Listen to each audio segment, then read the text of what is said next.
Welcome to the first episode of Film Club. And I'm delighted to be joined by always my friends, Sandy Q and Jay from Nerd Takes. Now, this is random as this first select. What we're going to do every whenever it's going to pop up, is we're going to do a Wheel of Fortune. And we're going to do it. So we've selected around about 250, if that's right. Sandy will know better than me. It's around about 250 of ones I like, one Sandy likes, and one Jay likes. And this is the first one that I believe, if I'm right, is I'm the only one who saw it prior to this. Correct. Yes, I do believe so. Yeah. So this was not my kind of pick because it was Wheel of Fortune, but this was Miller's Crossing, the Coen brothers, for 1990. So we're going to talk about it, have a little bit of fun about the whole movie, and actually later on, it's going to be heavily spoiled. So if you've not watched it, there might be a bit that you need to dip out of. But this is I think this was like their first very let's say critically acclaimed kind of. They got a lot of critics out there loving the movie. It was their first heavy movie before like the likes of Fargo and all that. Everybody knows, Oh Brother Art Owl. But this was their first introduction to the kind of gangster world. So I'm gonna now, because I saw it back when I shouldn't have seen it because I was quite young in 1990, but my stepdad was very nice enough to go, oh, this movie, I really want to see it. Let's do it. I'm going to pass it over to you guys to kind of go your first, and what did you think? Well, I'm going to share just a little bit about the film because I didn't know much about this film. So I'm going to see if I can do this correctly now and share my screen as we tried this before and just talk about a little bit of the background. As you said, the film was released in 1990. It was based loosely on the book The Glass Key by Dashiell Hammett. And Dashiell Hammett wrote The Maltese Falcon as well. It was written, the screenplay was written and adapted by the Coen brothers and directed by the Coen brothers. And the film was starring Gabriel Byrne, Albert Finney, Marcia Gay Harden, John Polito, John Turturro, and we will talk at length about the performances of these folks. It's not even that, like even the supporting cast is absolutely brilliant. We'll talk about one scene I love, but the cast in this, like now, if you had that cast, wow. It's like wow. Steve That's all I have Buscemi to say. in it. Yep. Whole host of kind of the regulars that you might see in the background of gangster films. But yeah, this is where we start. The film by the based on the book The Glass Key. I read the book. So as we do these film club explorations here, I'm going to try to do all the background, find out the source material, read the book. So I did read the book The Glass Key, which was very different from the movie. So the film took inspiration from the book. And I'll go into that when we get into a little more detail. So Jay, so I've given the background here now. So Jay, you hadn't seen the film. I hadn't seen the film. What were your thoughts? Yep. So, like you said, I had never seen it. I had actually never even heard of it, and I am a fan of the Coen brothers. A significant fan too. I like quite a bit of their work, their style, their everything. So, when this was the first random draw, I was actually really excited to see something from them that I hadn't seen before, and especially given the genre, I love a good gangster mob type movie. My favorite movie of all time is Goodfellas, and that's kind of the one that got me to open up my viewing experience when I was, much like Stasis, probably too young to have watched it, but still watched it. So it really opened up my mind to that whole kind of style of movie and that stuff. So getting a chance to kind of see one that slipped by me was really cool. And I got to say, overall, I really enjoyed it. I think we'll get into some of the specific things we enjoy as we go forward here, but across the board, the story, the acting, dialogue, it was just even some of the cinematography I like, which I'll get into when I pick out a few of the things I enjoyed. But yeah, I had a great time watching this one. That's hopeful. Like, it's just one of the things, because like this, like now when I watched it the second time, I must say, I was like, ooh, well, not the second time. I think so. I watched it with my girlfriend who's never seen the movie. So I was like, and she was like, never heard of it. What are you talking about? And I was like mentioning the Coen Brothers movies, and then she was like, oh, I like that, and she didn't like the first part that I liked, and then she literally got hooked on the second. Like, she was like, oh, what's gonna happen? And then she hated the ending. And I was like, oh, Really? but yeah, and exactly. And I was like, oh, but she hates those kind of endings. Those kind of, okay. we're going spoilers later. But the thing that I like, this is what I have to go pull through, is what I remember and what I saw again. Let's just say that. And it didn't disappoint me the second time around, or whatever you're going to call it. Just didn't disappoint me. I kind of really loved the movie as it was, and things like, the people go, oh, it might be dated, but I liked. I don't know how many times you saw it again, but like the kind of witty humor, like, but it's very undertoned at the start. It's very subtle, but it's very, like, with like the main character, Tom. Gabriel Byrne's character, who is focused on. He's the centric guy. He's like that. So it's surrounded around him, but the witty humor around him is great with Albert Finney.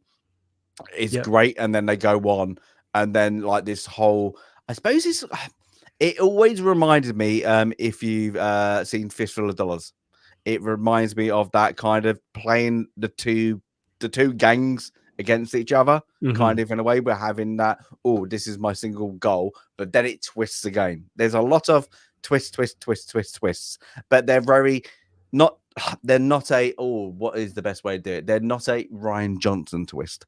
They're not there just to go, oh, there's actual sense. I didn't see it coming. You can see the twist coming, and when it happens, you are surprised of the way it happens and the way it goes.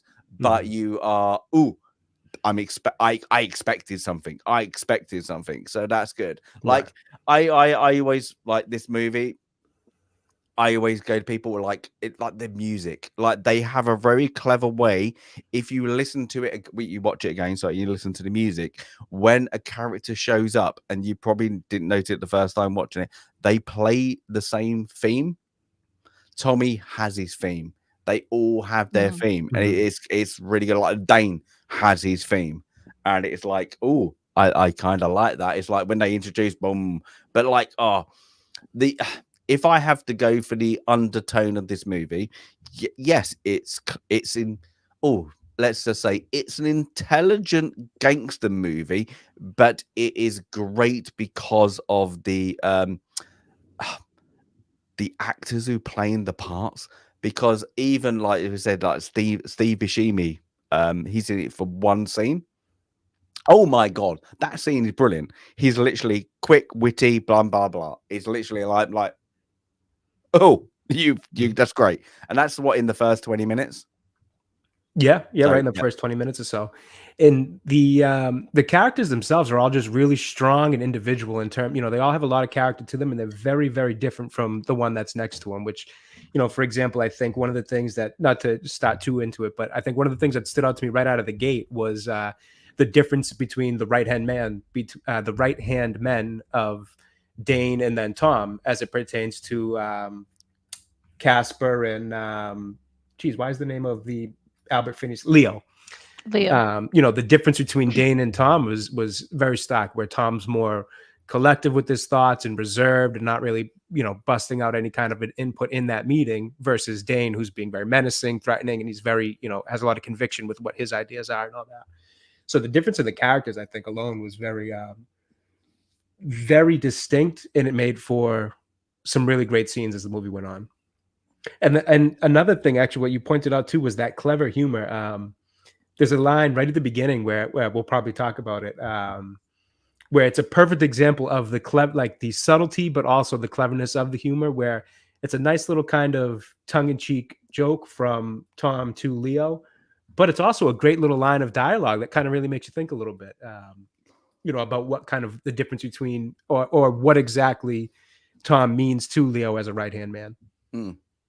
I always laugh, like when my girlfriend watched it the first time, she was like, "Oh, how young Albert Finney looks." Like I was like, because They everybody all look expects him to be young. old, Oh my and I was gosh. like, and she was like, "Oh," I was like, "This is '90s," and she was like, "Oh, I was too young," but like she was like, "Oh, they all look young," but she recognized all of them, and it's like this was their like the Coen brothers, like the casting, like even going about like they all. Like they must have realized that these guys are going to be great. Like there's only one female lead, but she's great. But the male cast, if we have to be honest, they steal the show. It's like that, like John Turturro. Turturro, John Turturro. yeah. Oh my, he's brilliant in it. He's absolutely like your hands down. But everybody in this is like you cannot knock. There is not one single character like who is up there, on the screen, who you go, yeah, I just didn't like their acting ability, and I'm that's the going to thing. disagree with you on that one. Go on then. Marcia Gay Harden. Did you I do thought like she her? overdid it. I thought she really overdid it, and I guess looking at it from a historical perspective, the characterization of gangland in the 1920s and 30s. I thought everyone else played it kind of subtle, but I think she went over the top with her demeanor, with her accent, with her attitude. And again, having read the book, it was not like that in the book. And so Is it because does the book say where it's based? Because it is very, it's subtle. Like I would want to say it's kind of like South, but not like New Orleans South. I'm guessing that is the best way to put it. So in the book, you don't know, it's generic American city. And there were, I knew right away this was not Chicago and not New York. So, I was thinking South. I was, for a minute I was thinking Philly. For 5 seconds I was thinking Boston. But the book. So number one, these kind of gangster noir dime store novels are not my thing, but I went into it with a really good attitude. The main character in the book, his name is not Tom Reagan, it's Ned Beaumont. So right away, you don't get that immediate Irish connection. His name is Ned Beaumont. Tom Reagan is very Irish. In the book, you don't get the rivalry between the Irish and the Italians. In the book, you get the rivalry between the two opposing politicians. So instead of, quote, gang leaders trying to win over the politicians, they are the politicians in the book.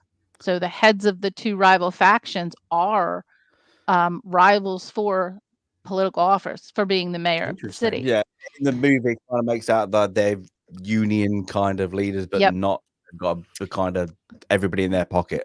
Right. The character's name is Ned Beaumont, and I'm going to keep saying Ned Beaumont because I don't like the style of the writer. Every freaking sentence started out with Ned Beaumont did this. Not Mr. Beaumont, not Beaumont, Ned Beaumont. So don't do the audio. I don't recommend reading the book. The other difference, and we won't get into the spoilers for a minute, but the other difference was the brother story in the book was different. So it was interesting to see the differences. I knew going into watching the film that it was, quote, inspired by the book and not, a direct adaptation of the book. But I actually preferred the brother story in the book better than I did in the film. So I'll leave it at that.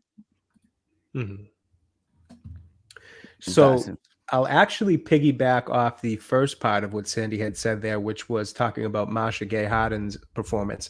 I actually do agree that I thought she was a little bit over the top. I know she was going for that 1920s kind of, that kind of speech when it comes to that slightly more like kind of elegant delivery and kind of drawing sentences out a little slower and all that. But it almost felt like where everybody else in terms of the cast was kind of playing their character as if they were really living in the 1920s.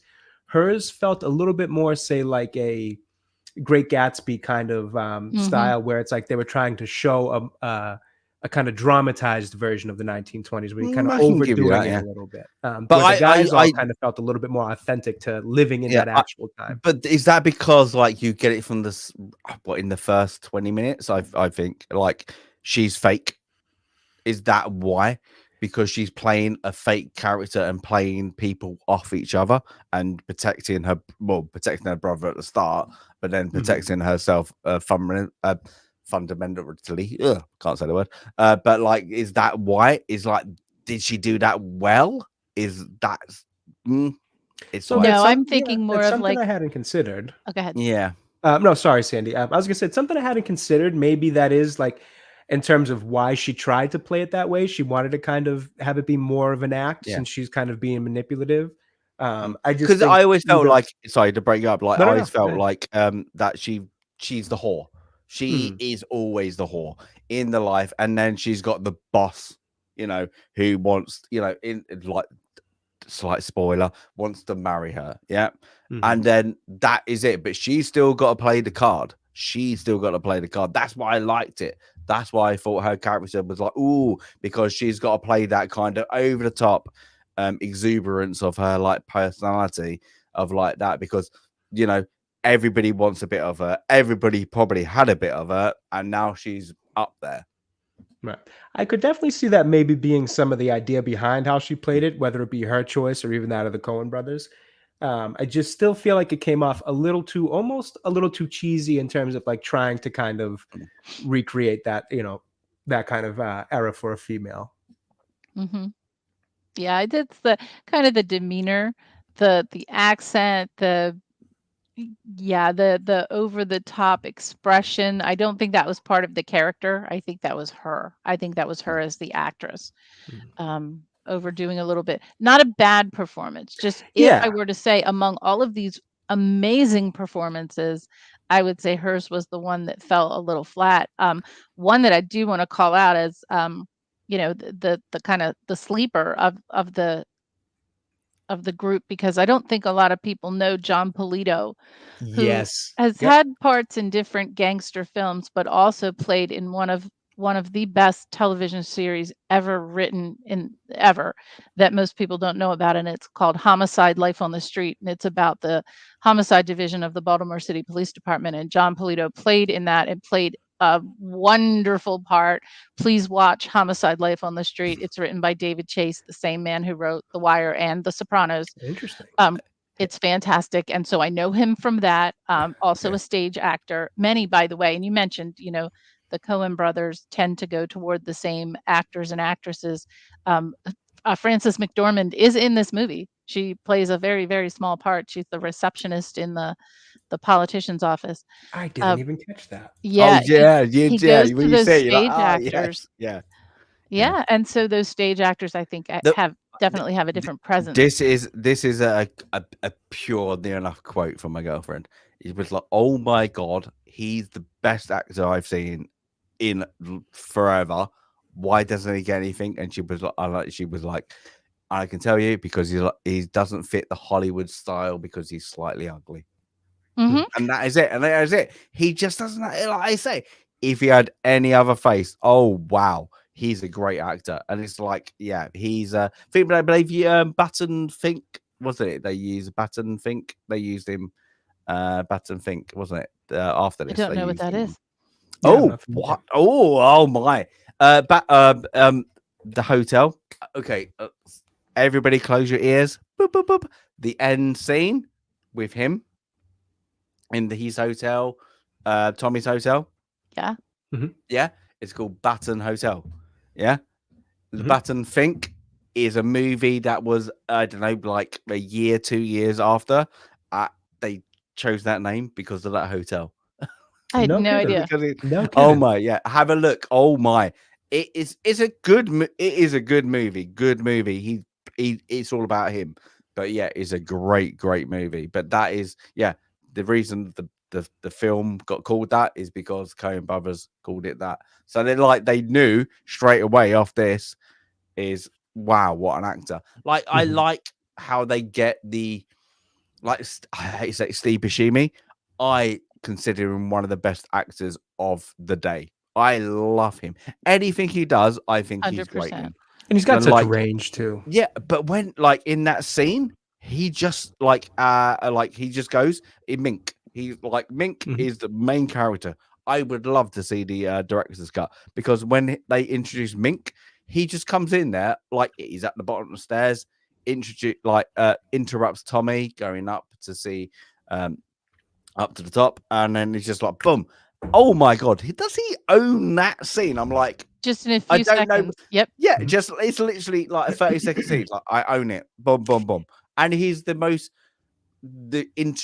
like for the plot, he's one of the characters you're like, Oh yeah. oh Yep. yeah, he's like, oh, who's Mink? Who's Mink? And you're like that. But oh my, just for his acting ability in that scene, I'm like, oh, like that, because you're just like, you just shut up. That's what's great about this film. If you think it's a bit drawn out, or you think it's a bit, oh, it doesn't go anything like we've said, but in the past, this got nailed in because it was against the Goodfellas. But the whole, like, when they give a scene, oh, they delivered that scene, they delivered that point, boom, boom, boom, and I love it because the intelligence of them moving to the next part, oh, it's great. It's just like, oh, I just need to see the next bit. And that's why, like, I saw it's like, oh, you have the wittiness, like, oh, it's just another gangster movie, blah blah blah. And then it was great to see my girlfriend's reaction of when she got sucked into the movie. It's like, oh, and it's not the scene that we know about. Mhm. like, like, Well, oh. let's if are we okay to spoilerize now? I Well, think Is this a I good time to think spoilerize? before I before think we we need spoil, I'd actually like to speak quickly to two things you guys, actually both things you guys just mentioned there. One was, I'm so happy you pointed out John Polito's performance because I thought he was phenomenal. Mm, Right out of the gate, he just comes in with so much energy, so much character to his character, if that makes sense. Because you know how some people can Mhm. come in and just have these bland performances, or even when they're not bland, their character might be a little bit more, like Dane, for example, is a lot more, playing his whole thing is kind of his menacing nature. He just comes in with so much energy in that character, and it really sets up kind of it sets up the whole. I mean, that's one thing I liked as well. In that first bit of dialogue from him, it kind of sets up the main catalyst of this story, which is Birnbaum, I believe is John Turturro's guy's last name. So it mm, sets up kind of everything that's going on. But man, he just comes in with so much energy in a room full of three other individuals who Albert Finney's character Leo's much more reserved. Tom out obviously doesn't speak until the gentlemen leave that scene. And Dane says a few words that are just menacing. So he kind of carries that whole opening scene just off his own ability. Mhm. And every scene he's in, he kind of really takes the show in it. And then the character of Mink, Steve Buscemi's character, and that one scene that I think like we mentioned, I think it's the only scene he's physically in. I think you hear him on the yeah. phone in a couple scenes later on, and he's referenced here or there. But in terms of him being in the movie, that's like his one scene. And again, the difference, this is why I love the characters in this film, because the difference between them really helps tell the story so well. Because you have him talking with geez, why the names are all slipping me. Tom. You have him talking with Tom in that scene at the bottom of the stairs, and he's going just a mile a minute. So you can tell it almost kind of sets up the fact that he's kind of double dipping and has this, thing going on where it makes him a little bit more neurotic. His mind is kind of just racing a bit because he's working. He's, without going to too much spoilers here, I guess, but we're tiptoeing on it. But his involvement with what Bernie Birnbaum's doing versus his friendship with Dane, who's obviously well connected with John Polito's character, Casper. So he's kind of just like completely neurotic, going a million miles a minute, versus Tom, who's just, to him, it's just kind of a normal conversation where he's kind of almost inquiring a little bit about what relationship Mink might have with Bernie Birnbaum versus that with Dane. So it just kind of like the characters themselves are so good at helping the story move forward and also planting seeds for what's going to come next. Oh, Absolutely. And I think there's something to be said for the way they fleshed out the morality, to me, of only one character, and that's John Polito's character. They Mm-hmm. in the questions that he asked in the in those few meetings in the beginning, and then his wanting vengeance but asking questions about it, and he mentioned several times about what the moral thing is to do, and even Right. those scenes with his kid, Mhm. right? You saw the overindulgent dad. Mhm. I like the way they fleshed out his character and didn't have to show the complete opposite characterization of the other characters. You could already see the juxtaposition between him and the other characters. Now, I Yeah. don't know if that was a commentary on Italian versus Irish, Italian versus Irish versus Jewish. That is an underlying thread in the film, and as I mentioned, it's not the underlying thread in the book. The Mhm. differences between the characters in the book are their political positions and not their ethnicity, which I think the film, pretty strongly threads into the story. Stasis, do you want to start with the story and we can start spoilerizing? Do you want to give Oh, a summary, because we've danced all around it, but let's Yeah, it's getting hard to mate, not go full this is spoiler at this this point. is the easiest. It's a very easy story to tell, but they do it in such the Coen brothers break it out in such a great way because it's literally Albert Finney's character is let's say is kind of like a besotted, bit in love. I don't know with the kind of the hooker, the everyone it goes I around, think it's his last and chance, right? He's yeah, yeah, older. yeah. I get the Mhm. feeling he It's feels slightly, like yeah, this is yeah. it, This like, is it. I've I never need love. so Ven I forgot her Verna. Vienna, Verna, I believe. Verna. Werner. That's it, Werner. That's it. So we got that, and then we got Tommy and Gabriel Burns.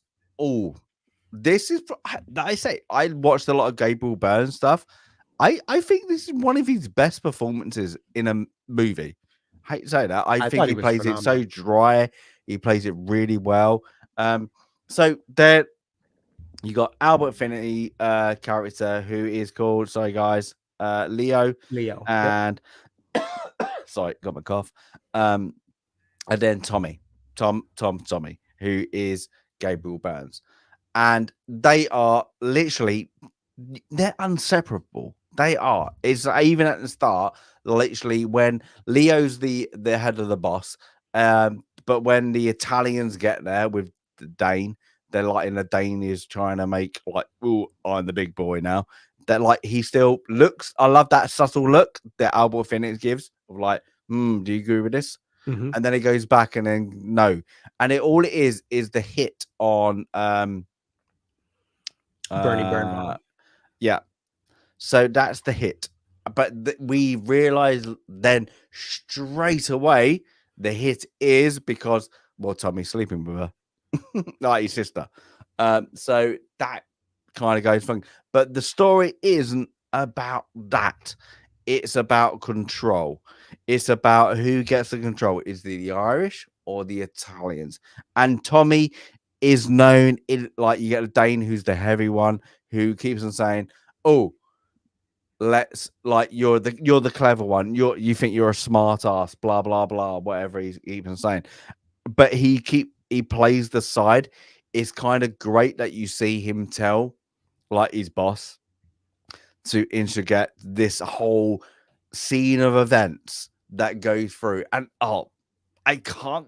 I want to get there, but I kind of want to like that first like 30 minutes or 20 minutes until we get to the scene, the scene of when let's flip it around quickly, really spoilers. Tommy has to get booted out, like, well, but like Leo, no, you're not a friend of mine. You slept with her, blah blah blah. Um, and then goes onto the Italian side. Let's Tommy say gets that. the heck beat out of him Yeah, so often in this film, and for Gabriel Byrne to be, kind of an understated actor, just to see him get beaten up and beaten up and beaten up, and he gets back up again, like, and you never see anger. He gets Yeah, up. just calm, cool, collective the whole way through.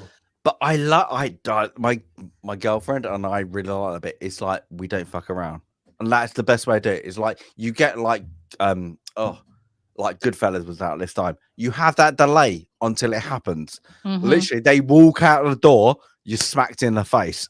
I love Yep. that because it kind of goes, that's probably what would have happened. They're going to make sure they know they're there. And then we're going to, okay, you calm. Instead of like giving us like a proper, like, hi, we want to talk to you. It's like, no, we're here to do a job. We just did the job. Now we're going to talk to you. And I love that bit. It's like, there's no effing around in this whole, like, oh, we're going to shoot you. We're going to do that. We're going to do that. And like, even the moments where there's, like high, like death, it's like we're going to the spade, but like, it isn't there. Like, there's so moments on this, like, where they portray death really harsh, but they do it in such a good way. Like with the kid, when you like, what, I can't remember the guy's name who dies. Like the heavy's been following Leo, or like whatever, what was that, into the thing, and the kid with the dog. Yeah.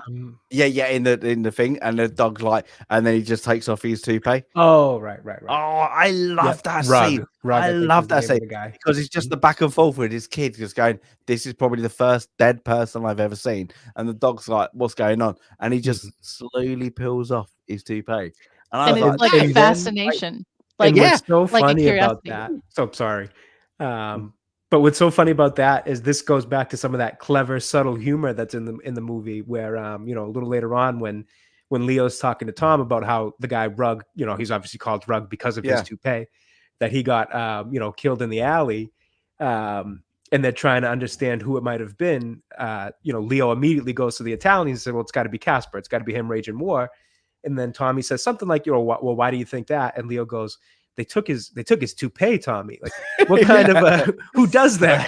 I love, and but that is the wittiness of it. Right, and that's I think that's it's the brilliant. Coen brothers humor that's in there. It's like, oh man. I think so. A quick, just before we do go further into spoilers, IMDb here has a pretty concise and pretty quick little summary of the synopsis itself, where essentially the movie, for those who haven't seen it, is just basically this character Tom Regan is or Tom Reagan, however you want to say it, is an advisor to a Prohibition-era crime boss who's trying to keep the peace between warring mobs, but gets caught in the divide of loyalties. And that really is honestly a pretty short and concise but accurate way to summarize, you know, what the story is, because then it just starts to go in all these different directions, but very cleverly. That's why I think it's very fistful of dollars. It is. They love that kind of like playing off the two gangs. I think that's why they loved it. But like, yeah, they like the subtle like nuance they give like to like that scene. Like any other editor would have cut that scene out, because why is it needed? They know the guy's dead. Yeah, we can move on with the story, but they wanted to show that. Like, I love it how the editor kept that scene in, because it is moving. It's a great scene. It's not needed for the storyline, but it's great. And that's why I like this movie, because there's parts that you would go any other editor who was doing like a, what would you call this? Like gangster nuance or whatever. Like they would cut it. They would cut that scene of like the kid. And it's quite okay because there's that back and forth. You see the dead guy and you see the kid. Dead, died, back to the dog, back to the kid.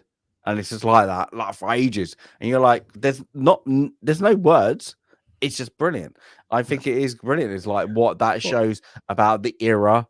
And it's like that, I think is brilliant. And that's why it brings it up, because it's showing about what we are showing about the time period is like it's prohibition. It's like you couldn't do whatever. It's the prohibition. Like even when they joke, like somebody when they do, I think they do a couple of raids, don't they? It's when the police go in there. They're joking. They're joking about like with the big guys. Everybody else runs out. They just look. We're making a statement. That's all we've got to do. You know, it keeps people happy, and that's it. And then they go off, and that's it. It's done. But like, it's those funny, like their witty moments that the Coen brothers like elevate their movies to. It's like witty but dark at the same time. Right. It's not, yuck kind of jokes where it's like something goofy, something, knee slapper kind of funny. It's clever, it's subtle, and it's not even laugh out loud funny. It's just that when you catch it, you're gonna smirk, you're gonna do what I call, I think a lot of people call the nose laugh, and you just kind of, laugh through your nose a little bit. So it's not like you're gonna roll around on the ground laughing, but it's brilliantly clever to the point where now, like just now when I'm calling back to that joke about the Tommy, they took his toupee. Now we actually have a good outside laugh about it because it was such a cleverly written little joke with the scene, like you said, like that scene alone has good meaning to it. Thinking of the era, thinking of how different childhood was for a kid in that era, where you think kids now would see that and very rightfully so, get freaked out, run away, not want to go anywhere near it.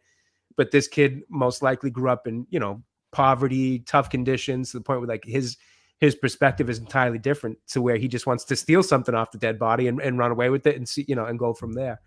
And then it leads into a clever little joke later on where you're like, oh man, that was a brilliant little kind of two-piece you got with that scene. It was. And to your point about the raid, so we get this raid on presumably someone who's either making or hiding the booze somewhere.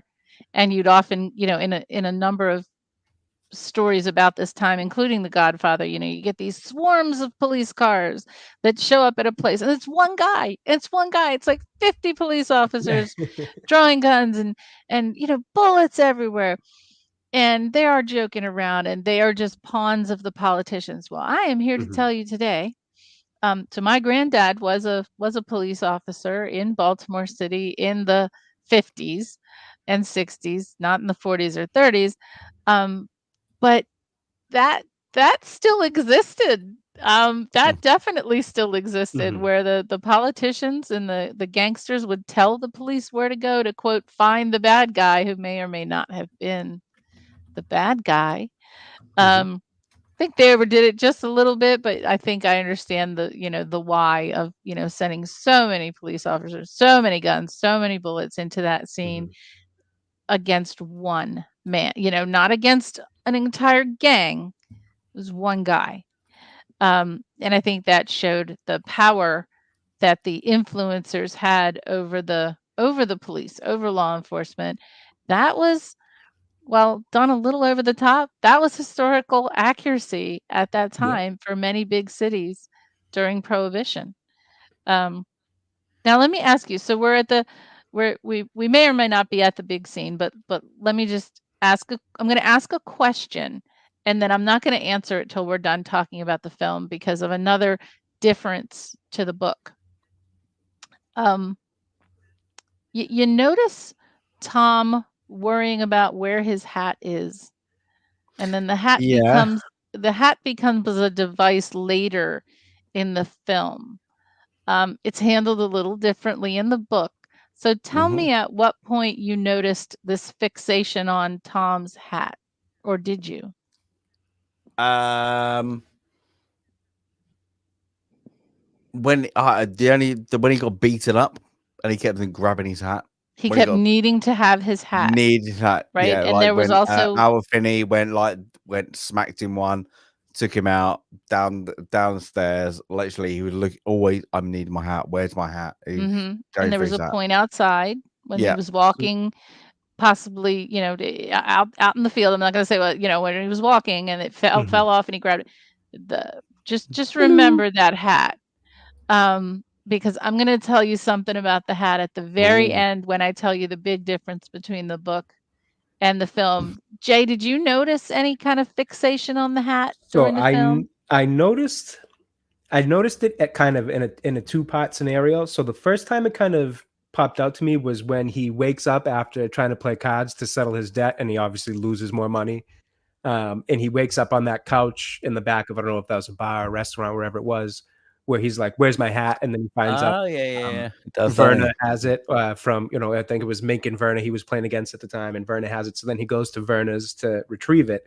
And I thought, like, oh, that's, seems a lot for a hat. You would think this guy has a bunch of other hats. And then again, when he describes the dream he had to Verna about chasing the hat in the woods, and she kind of tries to jump ahead and say, oh, and let me guess, you finally caught it. And when you put it on, it was something different. Or when you finally touched it, it was something different. And he's just like, again, kind of shows the stark contrast between him and others, where he's a logical thinker. He's like, no, I didn't. It was still just a hat, and I didn't chase it because there's nothing sillier than a man chasing a hat. So at that point is when I noticed like there's something with this hat that like he's fixated on. And then again, some of those other scenes you see throughout it where he's constantly going to pick it back up after getting beat up and things like that. I wished they had used it to its full potential from the book. And I'll explain when we get to the end. But yeah, on a rewatch, so I picked it up immediately because I had read the book. There are other things that you both have talked about that I didn't catch because I was looking for the differences between the book and the film. So now when I rewatch the film, I'll be seeing the things that you two have talked about. But I want you two, if you watch the film again, to pay attention to all the references to the hat. Definitely. Yeah, that's one thing. Like when I rewatched the movie and I was explaining it to my girlfriend, is the cinematography about like the whole thing, like that the storyline is, but like the music. If we go for like just that, like the Coen brothers, how they did it is like the music with certain scenes. I think we are at the point of it's the scene that is most famous, and I'm gonna go like that. So we've got onto like that is where Tommy switched sides, and then Tommy has been told you've got to kill Byrne. Byrne is the brother of who he's having sex with, but you've got to take him out. That you've got to do it. You have to do it. And I like that. Like the Miller's Crossing seems to be they might be different into the book. Is they try to say is where you go not to come back. Let's just say that is Miller's Crossing. It's one straight. It's like a forest. Is like the best way to call it, or like that. And it's just you go out there. Sorry, you're not coming back. It's like known, and I now because I've seen the impact of that scene, and it's up there. It's up there for one of the best scenes. Just for how good is that scene? Is like impactful, and it's a very short scene because Gabriel Burns doesn't talk into it. Doesn't talk. He's literally so talk about it. Talk for the viewers. Describe the scene. Okay, so we have Byrne, John. I always butcher his name. John Turturro. I think that's how I've always said it. Yeah, I'm gonna let the Americans get that right. Turturro he has been captured on Get. He's gone. He's got death door. He's been telling people about the fix fights. Yeah. And he now has been got. Tommy, Gabriel Byrne's characters gave him up. This is the hotel he's in to the Italians. They've got him. And then they get Tommy to drive out to Miller's Crossing. And then all of a sudden they tell Tommy, you've got to do him. You've got to show your loyalty. And this is like how they play it is great because this is kind of like, oh, Tommy's never done this. We've never seen him kill, but it seems like in his persona, he's never done it. He's never offed anybody. Might have done, but how he's done it is great. So, the next bit is an epic, drawn out scene. Is the only thing. So Tommy and Byrne go out into the woods. I don't know how to explain it best than that. They go out to the woods and it gets further and further in, and Byrne is pleading for his life. It's like, what? Will we know each other? Don't do this to me. What are you doing? He's crying his and eyes out. then I think he even but then it gets like, further. Right. He's like, and this isn't us, this is them type of thing. Where so like I think Byrne knows that he's not really a killer at this point either, where this is more of the enforcer's role of the mob. So he's kind of trying to draw on that bit of like humanity from Tom, which is interesting. But it was look into your heart. Oh Yes, my! to look into your heart. Look into your heart. Look into your You're heart. not a And he's killer, literally, Tom. Look into yeah, your like, heart. Look into your and heart. he's sobbing. He's like that. But Tommy knows. I always think in that point, I need to, and I think that's where the twist gets him better later on. Mhm. Is when it doesn't happen, and Well, you it's can say it the now because the film says it. yeah, The yeah. film shows you It what does. really happens. Yeah, it's literally like absolutely amazing. This part, this scene is literally crying your eyes out. And anybody's not seen it. This is what like what is it the most dramatic scene? I would say it's top 2 because It's I think there. the Yeah, it's up Dane there one for it. is better, but this one Mm. is because of the acting skills in it. You're like, Right. oh, I'm there, I'm drawn in, and I just because of how it happens, and then the moment when they go, oh no, let's move on, is like Tommy goes bang. It's obvious what he's gonna do, but it's like there for the point of Byrne, and then Byrne trying then to. He's a bit of a prat, is the best way I could put it. He's like he over speaks his card.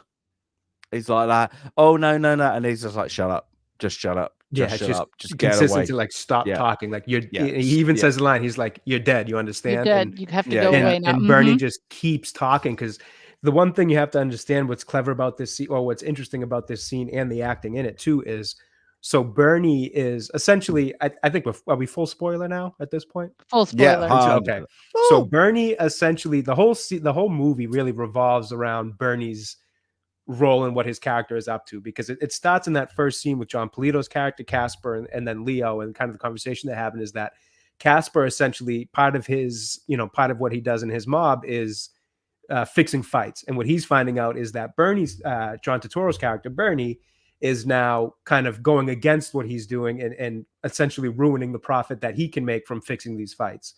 So because of that, the character of Bernie, obviously, Casper wants Bernie whacked.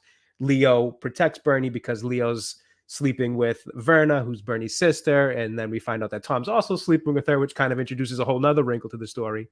But that's the basis of why the two mobs are kind of fighting over this Bernie character. So in that protection from Leo versus the theft from, or the kind of double crossing of Casper, Bernie starts to get really confident in his own right. And you see that in the scene where he breaks into Tom's apartment to have a conversation with him. And he kind of like, he's playing it as if, he talks about the having a lot of friends, and he's playing it almost as if he's a mob boss on the rise. So he's a super, super confident and slimy kind of weasel character. And you kind of instantly grow a distaste for him the second you see him. So then by the next point where you see him, which is this, I think it might be the next point that you see him, is this trip out to Miller's Crossing.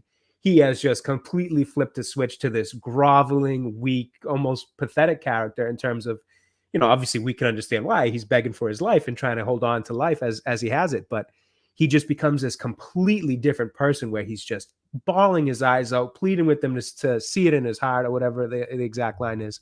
So the acting there really sticks out, because it's like, you kind of get that feeling like, oh, now this little weasel's, kind of crawling on the ground and all that for his own safety. And then that's when Tommy, does the fake shot. And then we get to the whole, immediately Tommy's just like, you're dead. You understand?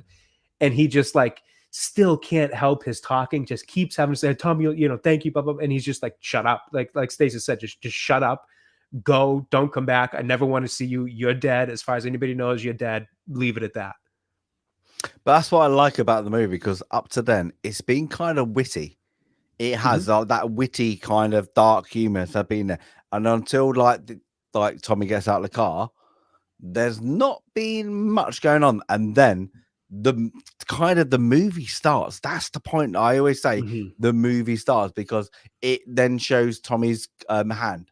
Kind of like after like just what happens is what he's setting up. He's kind of, oh, you are actually clever, because apart from that, he just looks like a gambler, a drunk. Right. Is like that. That is who he is. Like, but like after that, you kind of go, oh, you got things in plan. Like, yeah, a couple of things mistake him, like offhand, but he still gets oh no, I predicted that you would do that. So that's why I like it. And he's definitely a strategist, and I think I think that's what's interesting about his character, especially in that first introduction scene, because like you said, as Dane's kind of talking over Casper's shoulder towards Leo and all that, Leo just kind of gives Tommy like a look of if he questions the thing and a nod kind of thing, and Tommy's silent. He just kind of gives a look back, and so right there too, you kind of establish that he's the thinker and kind of the strategist of this group. But and he comes off as this calm, cool, collective person. But then very quickly you find out that, oh, he does like to drink. He does have a gambling issue. You know, they talk about it right in that scene where he's in debt and Leo wants to try to cover it for him.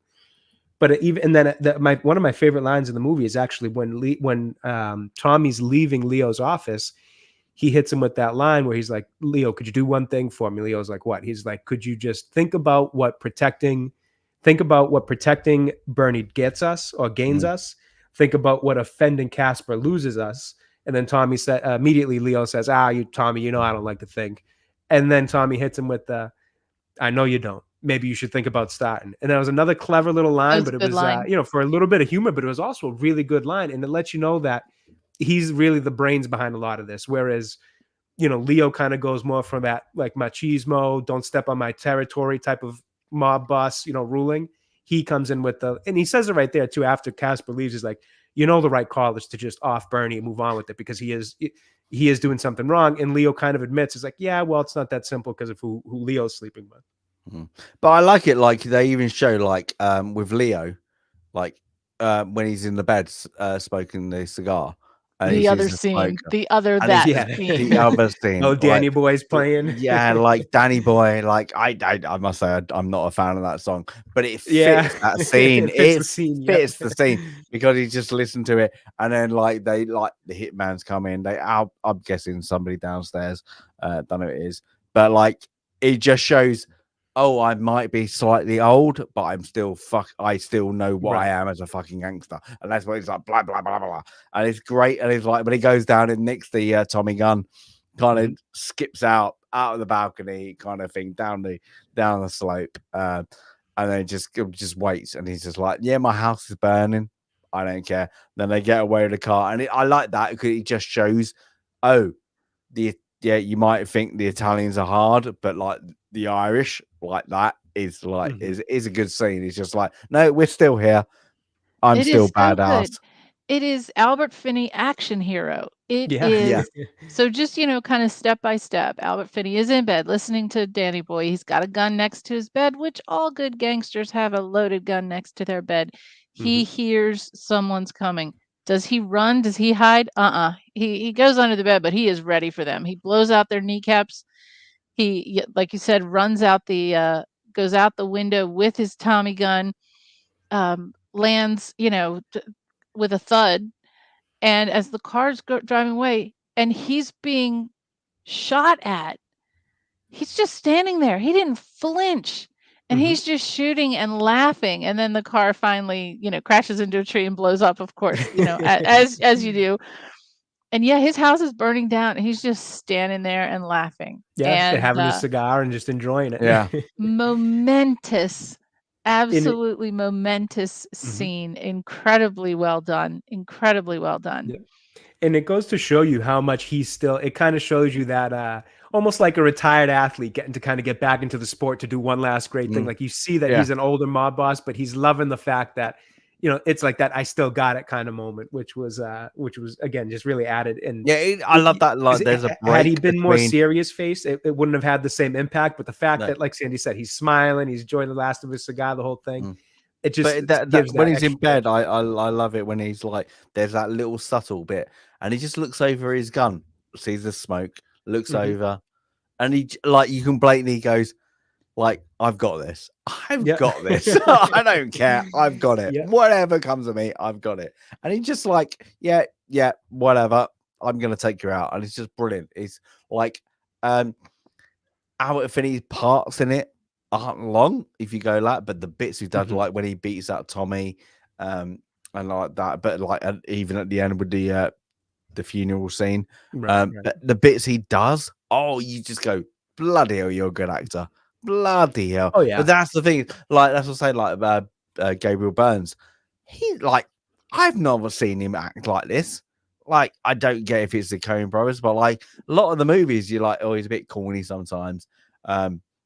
In this, like he's hard ass. He's like playing it like the straight face. I think he's good. But yeah, Yeah, no, but definitely. that's it.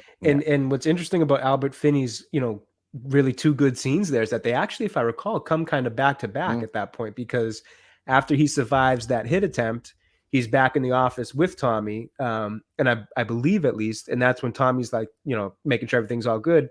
And then they kind of talk about, Werner a little bit more, because that's where Tommy starts to try to put it into Leo's mind that maybe Werner's not who you think she is, and that he thinks she's the one who actually had hit, knocked off Rugg in the alley because he was the tail and following her and all that. And he's kind of trying to allude to the idea. He says something like, well, Leo immediately shoots it down. And he's like, well, look at the bullet. It was one that comes out of, some smaller gun that women would carry at that time. I forget which one it was. So he's trying to kind of like lead the horse to water at that point, so to speak. Yeah. And he says something along the lines of, maybe she did it because he was following it. And maybe it wasn't because he was following her, but because he knew who she was with. So like he's trying to get him to understand that Werner's been sleeping with somebody else without admitting that it's him. And then eventually, because Leo keeps, rebuking that idea and saying, no, I want to marry her, blah, blah, right. blah. He's like, trust me on this, Leo, trust me, like still trying not to tell him. And then it gets to the point where like Tommy realizes he has to tell him. So then he tells Leo, that he has been sleeping with Werner. In fact, the night that Leo came to his apartment trying to find out where Werner was, she was there with Tommy.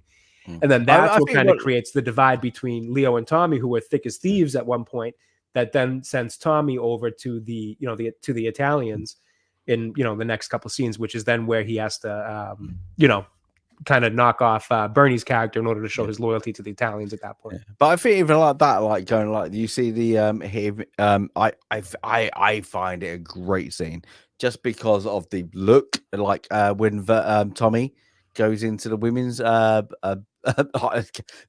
days powder toilets, the lounge, powder room, wherever the lounge back then. And I loved it, like because it looked, it was that you do not understand, like they had the seats out for the women to do the powders, and it was just that back and forth, and then the argument. And it was blatantly they knew what they were arguing about without arguing what it was about, but everybody who was watching it, you got it.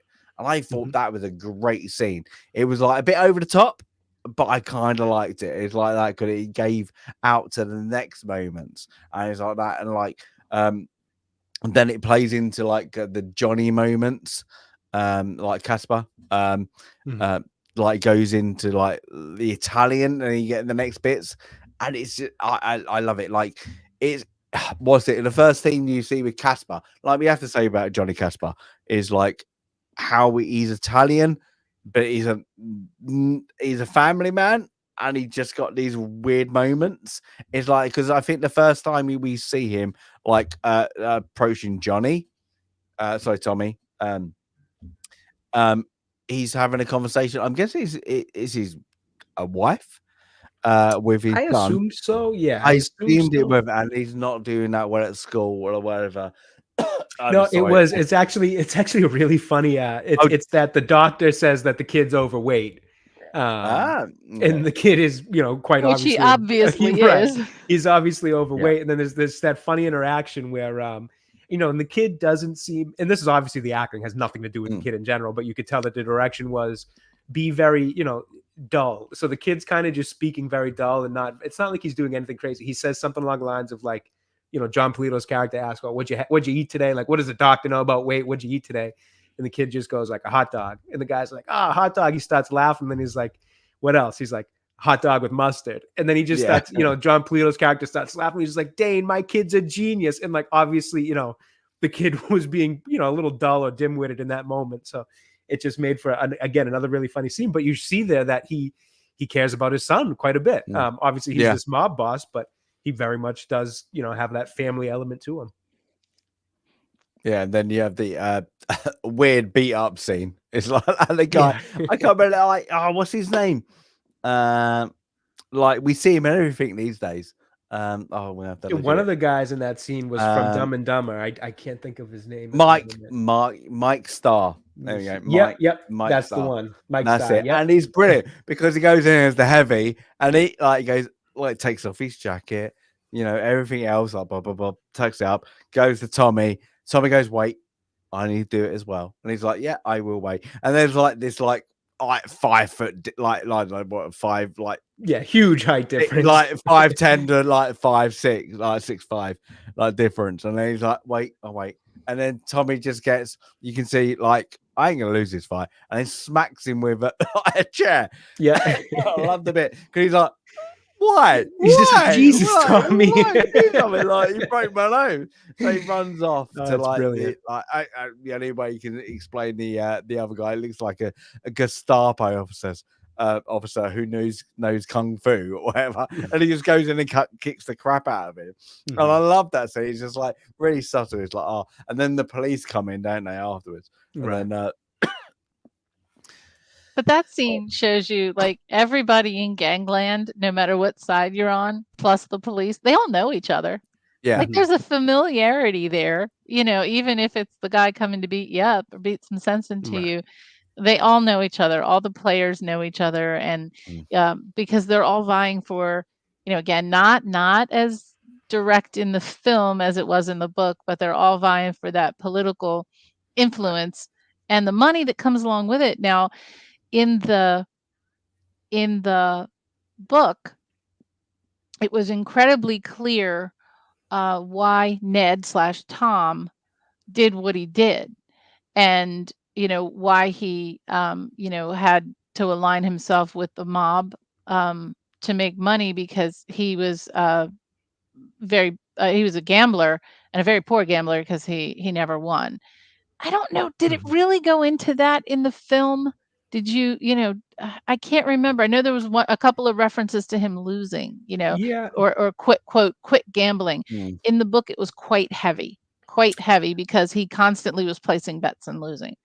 They definitely went into it a bit, I feel like, because they mentioned it a few times, and there's always this kind of a few phone calls and from whoever the bookie is that he owes, and they're all, there was a couple threats of leg breaking and things like that, and then you do have that one scene later on when the guys finally do show up on behalf of the bookie and kind of beat the crap out of him a little bit, and he's accepting of it because he knows the deal, and he kind of takes the beating and is just like, all right, guys, I'll still try to pay the debt type of thing. So they go into it, and self-efficient, isn't he? Right, they go into it, and I think almost to give him more in a way of kind of trying to give him some flaw, because otherwise he does seem like he's this strategist who just can outthink everybody and outplan everybody and all that. So I think they wanted to kind of show he's got his flaws too, like anybody. He's not some perfect mobster or anything like that. So they do go into it, but I feel like they don't necessarily make it a focal point, if that makes sense. I would say the film portrays him as a mobster who gambles, whereas the book portrays him as a gambler who owes the mob. Interesting. Mm-hmm. Yeah, I would agree with that. Obviously, I didn't book, but I'd agree with that movie assessment that, that's definitely kind of more what they go for. He's this very intelligent thinker, strategist, the mind behind the mob, whatever, I guess at one point it almost becomes the mind behind the Italian mob as well, but the mind behind the Irish mob leader and all that. So he kind of has this characteristic of, oh, by the way, he is a bad gambler and he owes quite a bit of debt to a bookie, but it's something that'll come up here and there, but it's not a focal point. But that's what I like about when he gets the crap beaten out of him a couple of times. It's it's just there. Boom. That's why I think it's there's no beating around the bush. Let's just it's just there. So that's why. Hello, Albin. Yeah. Albin says he loves this film.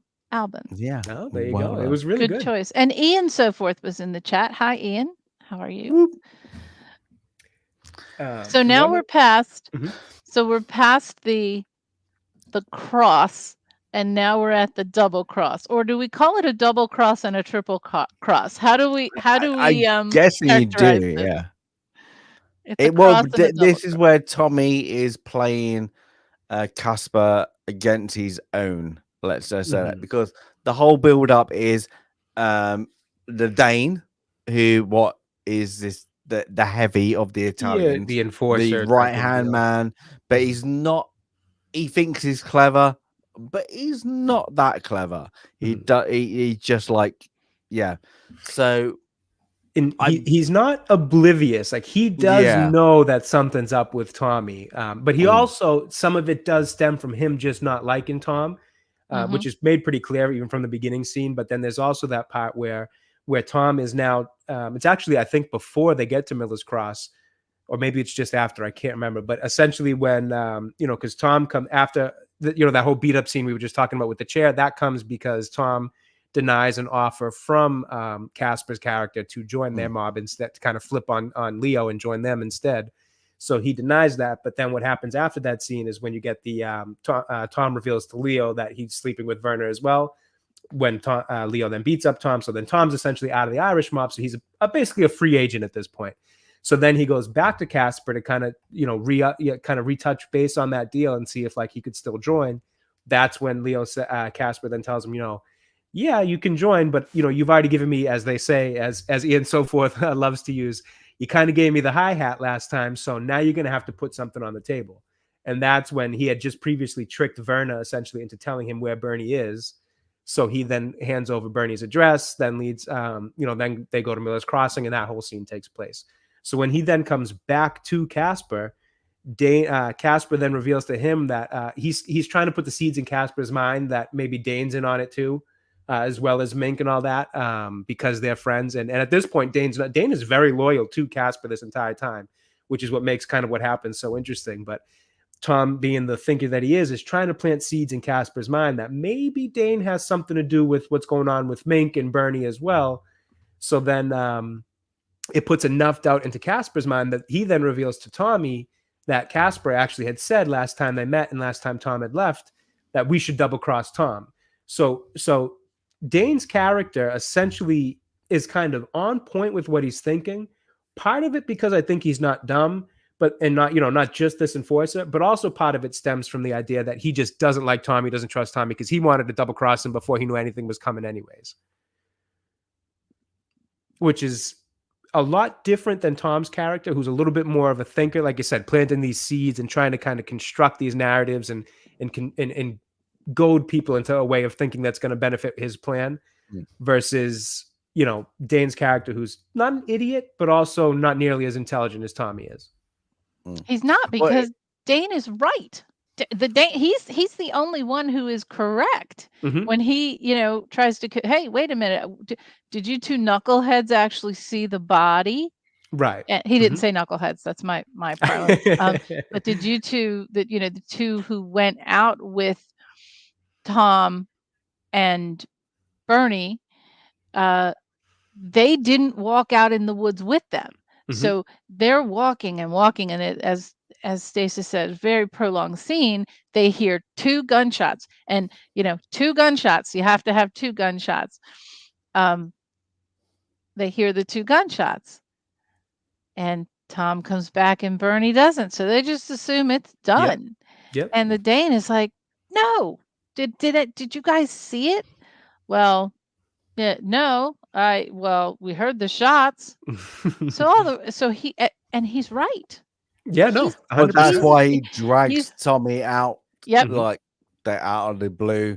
You're coming with us. You're coming with us, and it's like a great scene. I love That's a good that. Literally, I love. So, anybody who's not seen it, Dane is with Gabriel Byrne's, like Tommy's character, and they're getting dragged out, and the other 2 are searching for the body. Like apparently Gabriel Byrne's job. Bernie's body. Yeah, Byrne's body. And they go in, and I say that, and then you could just see the fear in Tommy's face, and it gets to the point where he goes against a tree and he vomits, and Dane is like, that's it, that. But at the same time, you got what's the other garage guy is like singing opera. Yeah, as they're walking through. Yeah. And he's like, oh, I don't like, oh my god, listen to this. This is great environment for opera. And it's like that. And then they of course come across a body that they believe Tommy's killed. But it's Mink's, Stephen Buscemi's character. A lot we only see in one scene. But like the whole, like the build up to it, and I love this is where the Coen brothers, I think, are very clever because the music every time uh, Gabriel Burns Tommy looks up, they do the trees, the movement of the trees just going up is like what we do see like that. I love that. I love that shot. Mhm. Cinematography, I love it. It's just like, oh, like we don't need to see like what they're looking at. It's just like look up, just look up, and it's just like that. I think that is great directing. I was like, oh, because yeah, the scene draws it out of what you are experiencing of Mhm. like the oh, this guy is in the shit. Like you Right. don't know until that moment will he get out of it. Because It could we have don't turned. know there's a body there. Yeah. Right. Yeah. We know that he didn't kill Bernie, so they're Yeah. not going to find a body. Right. So Yeah. as the audience is surprised when they find the body of Mink. Now it is decomposed to the point where you can't tell who it is. But So then the bird that all looks like the Yeah, they birds say being the on bird, it. right. I Yep. think Totoro's character knew to kind of mess up the face a little extra so that, well, I guess we didn't get to the point where we do find out that it's Totoro's character who put him there, but yeah. right. But they say like in it, oh, you're supposed to shoot him in the brain, not in the face. Right. Mhm. And that was it. And it was like a good moment because you get that from Casper when whoop, Right. spoilers, when he does Dane, is like I tell everybody to do him in the brain. Mhm. It's like, And what I really liked about this scene was it's the first time that you actually see Tommy kind of like, for lack of a better expression, kind of shitting his pants a little bit Weak. because Yeah. he's a bit nervous at this point for all his well, he's planning, always all been in his control of the situation. exactly So, because he's always in for the control. bookies, Yep. like yeah, he's been there. He's always So in my- control and his plan is always kind of moving the way he wants it to. So this is the first time where he's kind of like, this is out of my control. And you can see it in his face. You can see it in his everything that he's panicked. He knows damn well there's no body there. At least he thinks because he didn't leave one there. So he's like, shit, this is it. They're gonna see that there's no body here and this is it. And I think at least, and this might just be my own thing I put into it. I took the looking up at the sky and the trees. I took that as him kind of either making peace, saying prayers, type of thing, like looking up to, whatever he believes. I know because, Irish typically are a little bit, more religious at heart, even when it comes to mobsters, you see a bit of that, at least in the movies. So I think that's him kind of looking up, either maybe making his peace or like making some kind of prayer, or like a please get me out of this type of scenario. Yep. And that's why he keeps kind of looking up at, because I think that's what a lot of people would do in their final, expecting their final moments. And then you see him again, just drop to his knees, vomit because he's so nervous because he knows this is it. Dane's going to put a bullet in his head because he's caught. He knows the jig is up. And then, that's where Dane, knows too. The second he sees him drop and stop puking, he's like, okay, you're obviously there's nothing here. This is what your natural reaction to knowing the jig is up is. So it's brilliant. Now- and then all of a sudden you get that twist of, oh, there is a body here. Now let me tell you where the book really messed up this scene for me, and for readers of the book. This is Prohibition era, and the alcohol that's being made in the bathtubs, the bathtub gin, is not good for you. It's called rot gut because it rots out your guts. In the book, Ned Beaumont, aka Tom Reagan, was vomiting all the time because of drinking bad gin, Oh, bad whiskey, interesting. bad everything. So when that happened in the film, it didn't hit me as, oh my God, he realizes he's going to die. It hit me as, up, there he goes again. Because in the book, he's vomiting. I see. That's So, interesting. yeah. So that was it was a little, it was not as dramatic. It still seemed like to me, because that was characteristic of him in the book, that, oh, well, it is what it is. He's Yeah, just being it calm kind and of cool. like that was the never read the book is that's Yeah. you're gone. Yeah. You're about to go. Yeah, that didn't look like oh, you've been drinking the well, that's why cocktails were made. Exactly. And they even referenced that, about, Yeah. the when in the scene that you referenced in the ladies' lounge, it was previous to that, they were talking about in the book, all the different cocktails, and that's why. But yeah, that was not as dramatic a scene, because in the book he had to vomit a couple of times in the book. So That's See, that would have been more interesting because it would have seen like, was it because of bad alcohol or was it Yes, because of nerves? I suppose you would call it. Mhm. But I do exactly. like that thing because you do think, oh no, he's gone, and then clever guy, and then Luck of the you Irish. find Yeah. and then you find out but I like that split, and like my girlfriend said it is like, how how did he do that? How did he do that? And then you realize, Mhm. oh, he didn't do that. It was somebody else. Hmm. Right. And then you get the next scene. I think it's near enough. The next scene is he's in bed and Bernie knocks on his door. Mhm. He doesn't answer it, and then Bernie breaks in, and of course he like that whole. I suppose it's blackmail. Is Yeah, like Bernie kind of goes like, he has the upper I hand type deal. yeah, you know what? If I reveal myself, you're dead, and well, Right. I've got nothing else better to do because anywhere I go, I'm gonna like do nothing. So like, yeah, give me everything, kind of what I asked for. Right. I like that. I like that moment because it's like a bit of like playing cards, and I like it when you think, oh, like when Tommy jumps out the window, jumps downstairs, gets his gun, and then you think, oh, he's the main man, and then Bernie just happens to get the upper hand on him. It's just like, Mhm. oh, come on, you That was get a good he's a scene weasel. too. He's a weasel. You Mhm. want him to die. It's just like, But yeah, it's such a good scene too because again, it's another flip for John Turturro's character where he's back to feeling like he's the confident, the one in the one in yeah, control, the one in charge, and he tries to pull that that whole idea of like I'm not going anywhere because if I go, like you said, if I go anywhere, there's nothing I'm going to do anywhere else. Like I can't recreate what I've already started here somewhere else. yeah. He So what we're thinks he's gonna got an he thinks he's got an emperor, like he's right. the emperor or something. Right. But He he's just doesn't like want he's to alone. he doesn't want to give it up. And so he, Yeah, quickly realizes like, well, if they find out that I'm still alive, you're as dead as I am. So I'm going to try to milk, you for what I can get out of you. Cause that's just his character. He's a manipulator. He's a user. That's who he is. He's a weasel. There's no other better way to put it. Hmm. So he flips right back into that. And it's funny too, because when I'm watching that first initial scene with them two at Miller's Crossing, as soon as he lets him go, I'm like, that's a mistake. This guy's a weasel. Like he's gonna come yeah. back. There's no way this guy just disappears into the night. And so then he does, and then it's Yeah. it's just It's like okay, John. another No, John. wrinkle into this whole story where now Tommy's against Leo, who still doesn't like him and is now finding out that he's teaming up with the Italians. Dane's still out to get him at this point. He's trying to make some headway with Casper, who does seem to like him at least.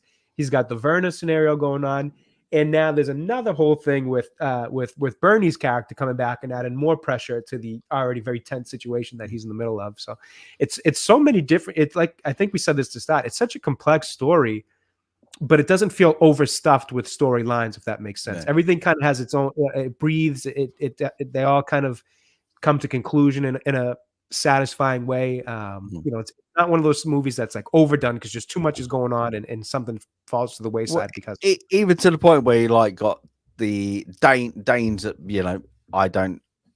there's something wrong with Tommy. They're like he can't have just switched, and then you got Tommy. He probably knows, and he's not said. It's just there, but he's slightly every scene he's in with Casper, he says something like even like when he goes to like the mayor's office, he's subtly like, "Ooh, the Dane, the Dane, the yeah, it's just Dane." always You're like, planting seeds. "Oh, yeah," and it's great. Like, oh, what things like, but it all makes sense, even though like as a viewer. You can see, no, this doesn't make sense. Like, why would you go that? But if you were outside of it, the Dane, could be like taking control of that. So when you get the Casper Dane and what they call him, the gorilla, the like the I don't really know his character. Like he's supposed to be a boxer, but he's a bit of a simple. I'm guessing, Yeah, In the book, it's a boxer. Hmm. yeah. a boxer, yeah, and he's supposed to be a bit of a simpleton, like there's something wrong with him mentally and like that. And then they get the undercard of him, like, oh no, like we'll beat you up, and Dane's gone, look, this is the guy, like he's told me everything, and then Casper's like, hold it, this is, in their words on the film, is like it's a bit of a retard, isn't he? He's a bit of like he starts screaming, Yeah. that scene, I think that is a very impactful scene because you've got the Dane. I love I I probably love this scene more than Tommy. Show me your give me was it look in your heart, look in your heart, because you do expect it, but you don't expect it. It's like the Dane is literally got Tommy literally on the ground, literally like that. He hasn't got anywhere to go. Like he's believing the gorilla as they call it, and then Casper just goes, "No, this is a bit wrong. This is why you that morality comes out. Yeah, That's where the morality comes out. Yeah, you're going above and beyond like that. So right, and that morality is established, like you said, Teddy, for what is it, John Polito? For his character, it's Casper. It's established right at the beginning too, because the whole conversation he's having about why he has an issue with Byrne is ethics, as he views them in the world that they exist in. Obviously, these are all, generally speaking, bad individuals. They're mobsters. They kill. They whatever they do. So it's all they're all bad individuals. But he still at least has this idea of moral ethics, like what's right or wrong. Double crossing is wrong. That type of thing. So he has that kind of higher sense of morality than the rest of them do, where Leo is, well, Tommy shares it too because he knows what's right to do in the situation. But, Leo, for example, in that same scene, he's more focused about his relationship with Verna than he is doing what's right or wrong in that scenario. So he's very rigid in terms of his nope, this is right, this is wrong. So he does have that kind of morality to him that I think a lot of the characters around him don't, which is what makes his character very interesting. And what leads him to, take the actions he does, like that action with Dane. Which was completely a surprise. And that scene is not in the book. There's a whole other dynamic in the book. But I like it. It's just like picking up a spade. Bang. Yeah. Done. I didn't see it either. I didn't see it coming either. That was another scenario where I'm like, this jig's up. How the hell's Tommy going to get out of this one? And then sure enough, I did love it. I did love it because I knew, of course, watching it with my girlfriend, I knew the build up. That bit, like what we spoke about, like with the point in the build up, and you're like, ooh, I know what's coming. And just watching and she was like, I did what? Yeah, but it wasn't, as I said, it wasn't nice. It was just there to be there. It was like, oh yes, that could have happened, and great. Oh, I didn't expect it, but like when they portrayed it, it's like that. And then when he smacks him in the head, and then he comes back and he's twitching kind of, and he's like, I've always told my boys to put one in the head, and he's like, boom, and he's like that. And then it's kind of like the breakup of that is because he's trying to tell him that was it 4 a.m. Is it Steve Buscemi's character? What's his name? Mink. That's it. Mink is going to be there, and he's going to be in my hotel room, and blah blah blah. Like he's building up that distrust, even though he knows Mink is gone, and he knows Byrne is going to be there to try to off him. It's just brilliant. It's just like the whole. It's simple because you can see it coming, and I like that because it's not like they've built I hate movies, and I think I said this with Ryan Johnson, like the onion peel, whatever it's called, whatever let's call that. It's just like that was horrific. I didn't see it coming. Because you just made it up. Yeah, it's made up because it didn't make any sense. Right. The Sixth Sense. The Sixth Sense is probably the first one that was like, oh my god, how did I miss that? I protest. The first one was Murder on the Orient Express. Really? The amazing Agatha Christie. I don't think anyone could have predicted the ending to the I actually have not seen it, so okay, we won't spoil it and explain it. Yeah, let's not spoil it, and then maybe the ending is so shocking.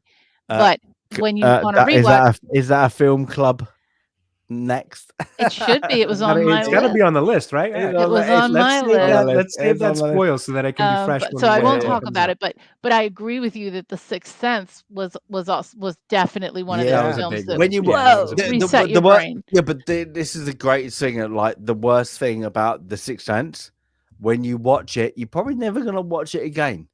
Yep. Only reason is because it's such a boom. You know, Mhm. this is interesting all the way through. Like you can watch it Mhm. like left to right, whatever, and it's still a good movie. It's not like the movie counts on that. Yeah, Mhm. yeah, that's- that's a fair way to put it. I've actually already watched this one twice because I rewatched it just to make sure I, caught all the things I wanted Mm. to, and I really enjoyed the second watch too. So it's definitely one that's more. It's like you said, the Sixth Sense, as good as it is, and as great as that twist is, it kind of really, really, the movie really, really like depends on that. So if you already know it, watching it the next few times, it's not quite as entertaining. And not that it's bad or anything. It's just so much of the kind of way you leave that movie is because of that twist and finding it out. Mhm. So But Tom if- has now set up this convergence of people in a scenario at the end that completely, I guess, not absolves him, but absolves him of his part in any of this and gets the result that we need, where Bernie's killed, but not by Tom, and everyone's blaming everyone else, and Tom's okay, and Tom gets to be friends with Leo again, and Leo gets the girl. How on earth did we get there? This is one of my criticism. The ending was too tidy. It tied up yeah, all of It- the loose ends. yeah, I kind of like it, like because I like those movies where you're just like, huh, like you got to make your own mind up. I like that. My girlfriend really, really, hey Abe, hey Abe, that is like kind of like spells it out. I like it when you gotta go ooh, because like you got like Casper, like okay, big spoilers. So the big spoiler is at when Dane dies at the hands of Casper, that Tommy tells well he's already told him kind of vaguely, hasn't he, that Mink, who can explain it all, will be at his hotel room at 4 a.m. 4 But a.m. he's also is it 4 a.m.?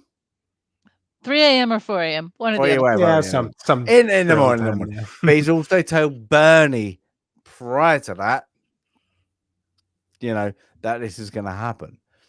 And I love that bit. Like he's got, he turns like a customer turns up. Because With Bernie's his, coming to leave town, right? He's yeah.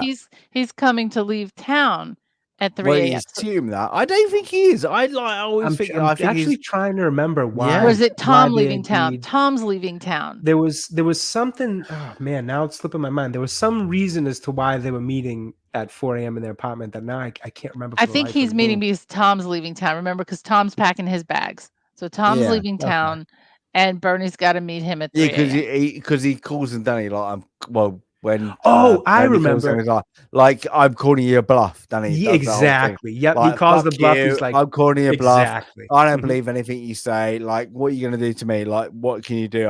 I'm off. This is my Right. last hurrah. Blah blah blah. Right. He basically takes the power away from Bernie and says, I'm calling you bluff because the same way I'm dead if you're alive, both, the same way that Bernie posed it to him essentially works in reverse. So Mm-hmm. at that point, he kind of just says like, screw you, I'm out, like whatever. And then they, plan on meeting at 4 a.m. I don't know, to have one last discussion or something about it.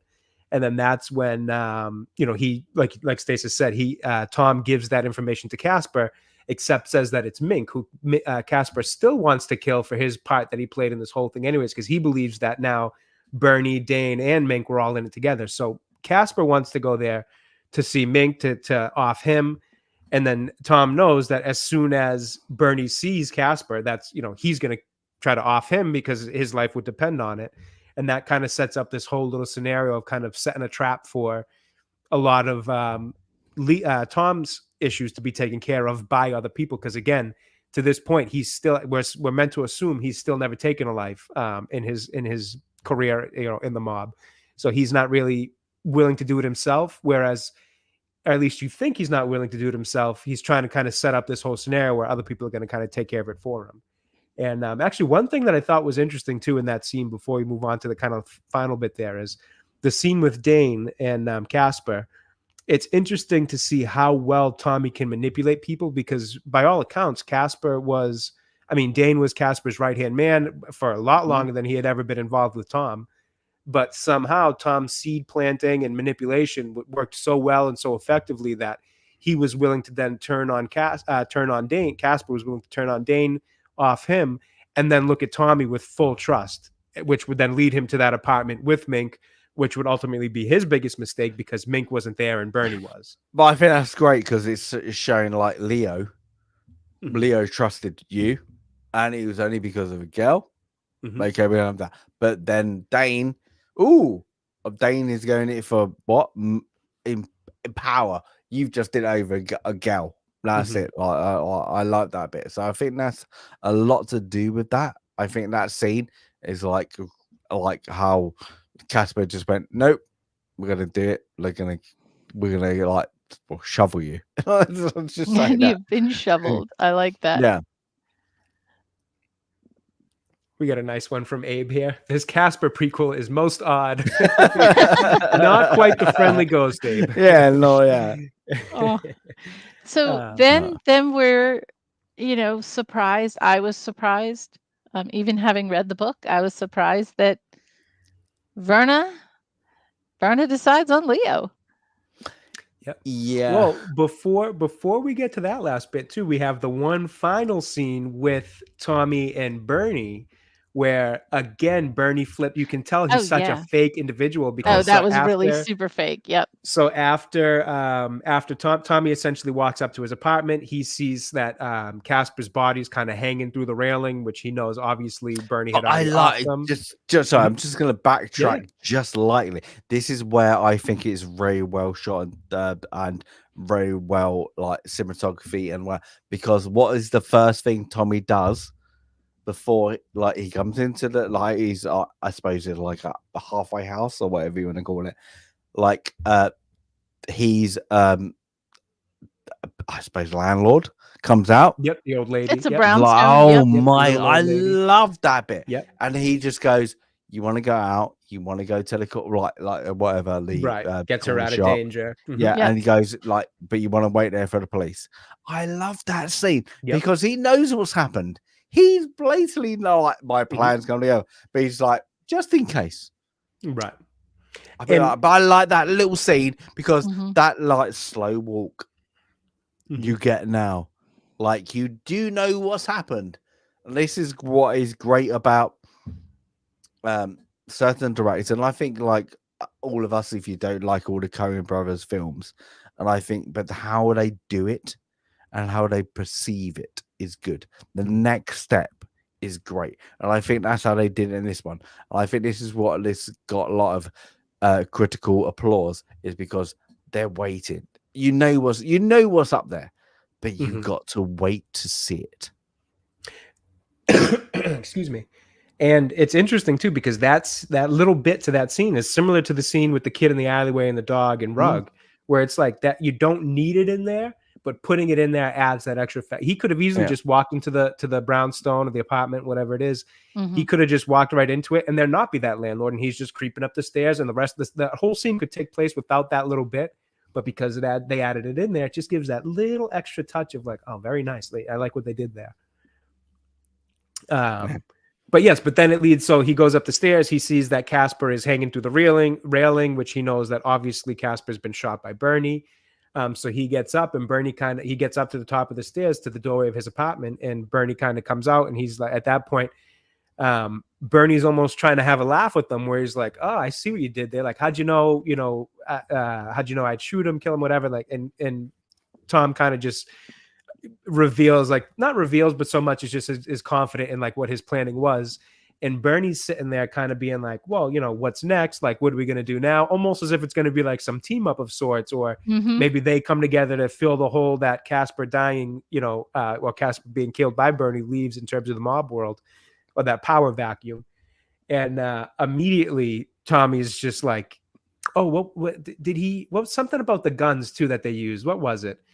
he takes the gun from yeah, yeah, Bernie's gun from him, and yeah, and says like, you can't have that. We need to get rid of it. Blah blah right. blah. So it's just like Whatever. to the And very then he last goes, moment, still yeah, and then he planning. goes, oh, but then he takes the Casper's and he goes, oh, we need to do something with this. And then he goes, oh no, hold it. And then Right. that's the best bit. And Yep. I like it because like how they directed, how they written, how they like it's just good like script writing, how Mhm. they wrote in the previous scene that we've already seen and Yep. then backtracked it on Tommy. I love that. Right. And it is all that you see like from Miller's Crossing is where you see Bernie going pleading for his life, and he's Right. blatantly pleading for his life. He believes he's gonna like Mhm. you can as a creep, like look into your heart, look into your heart. Yep, says the same lines. And then Mhm. he does the exact same lines where Tommy has now got the upper hand, nothing to lose, and it's Mhm. just brilliant. Right. It's just Yep. like look into my heart, look into your heart, look into Yeah, your heart. he just flips right back into that groveling little weasel of look into your heart. It's not you, look into your heart. And then essentially it kind of goes to show you that it was just as fake the first time, but Tommy fell for it for his own, kind of Yeah. either being naive or just humanity, whichever way you want to call it, or just not having the stomach to pull the trigger because it's not something he's done. So he Yeah, I goes think right he's back been the into right hand it. man. He's the intelligence mind. I don't Right. think he's probably maybe like in his youth, maybe, but like in this, what they make out to him, he's the brains. He's the brains. And then when he just goes, like what's the word? Oh my god, what's he say? Not in this heart or something, not in my heart or whatever. Oh And god, just it was a boom. killer line too. No Oh, pun it intended. It was a was. great Yeah. line too, but now I'm forgetting what it was. Yeah. Shoot. But he It's like, delivers a good line, and then and he off just boom, and Bernie, he's like dumb. Bernie, and then that's it for the whole Yeah. scenario. So And I it's actually liked all of that part of the ending. I thought it was just again kind of the clever planning of Tommy to not necessarily let his loose ends tie themselves off, but kind of manipulate them into doing it, if that makes sense. But that's it. So Like now, in the book, this is where the hat comes in. It has nothing. The book is so different at this point that the book begins with a murder. Ned Beaumont, Tom Reagan, while yes, he is a mobster right hand man, he's also an assistant district attorney. And Really? the way that he is in the pocket of the politicians for the mob is that he investigates and prosecutes all the crime, or doesn't investigate and prosecute the crime. And so it's a senator's son is murdered, and the daughter of the senator, who is distraught because her brother was murdered, is the Verna character. And Leo is in love with her, and the film is around solving this murder with all the other elements that happened in the film. The core story of the book is not just, hey, there's two rival gangs. It's, hey, there's two rival gangs. They're really two rival political factions, and you've got this murder that this guy Ned Beaumont is trying to solve, and you get to know him through and all of his connections because he's solving this murder or trying to solve this murder. And I asked you both, like, did you notice the hat in this film? Well, in the book, there's a lot of reference to Ned's hat and where the hat ends up. And there's also reference to the hat of the murdered senator's son. And where did the hat end up? And the fact that he always wore a hat, and the hat was missing when they found his body, and where did the hat end up? And we find out through the book where the hat ends up. But at the end, to tie up all these little loose ends, and you have the same cross and double crosses of Ned/Tom's allegiance back and forth between the Irish and the Italian mobs. But his way of solving the murder is to frame someone for the murder. He discovers the murdered senator's son's hat, and then is able to plant that hat in a place where it could be found in kind of, a collusion of different people coming to the same place for different reasons, kind of like coming to Tom's apartment to either, kill him or to extort him. Um, and then this discovery in this other place of the hat kind of pins the responsibility for the murder on that person. It turns out, because no one here will read this book, I don't recommend this book. It's a tough read. It actually turns out that the Tom character knows, and when I say frame someone for murder, he knows that the senator killed his own son, having to do with all these bad deals that have been going on. The bad deals going on because of the Byrne bookie. Mhm. And we mentioned the boxer in the film.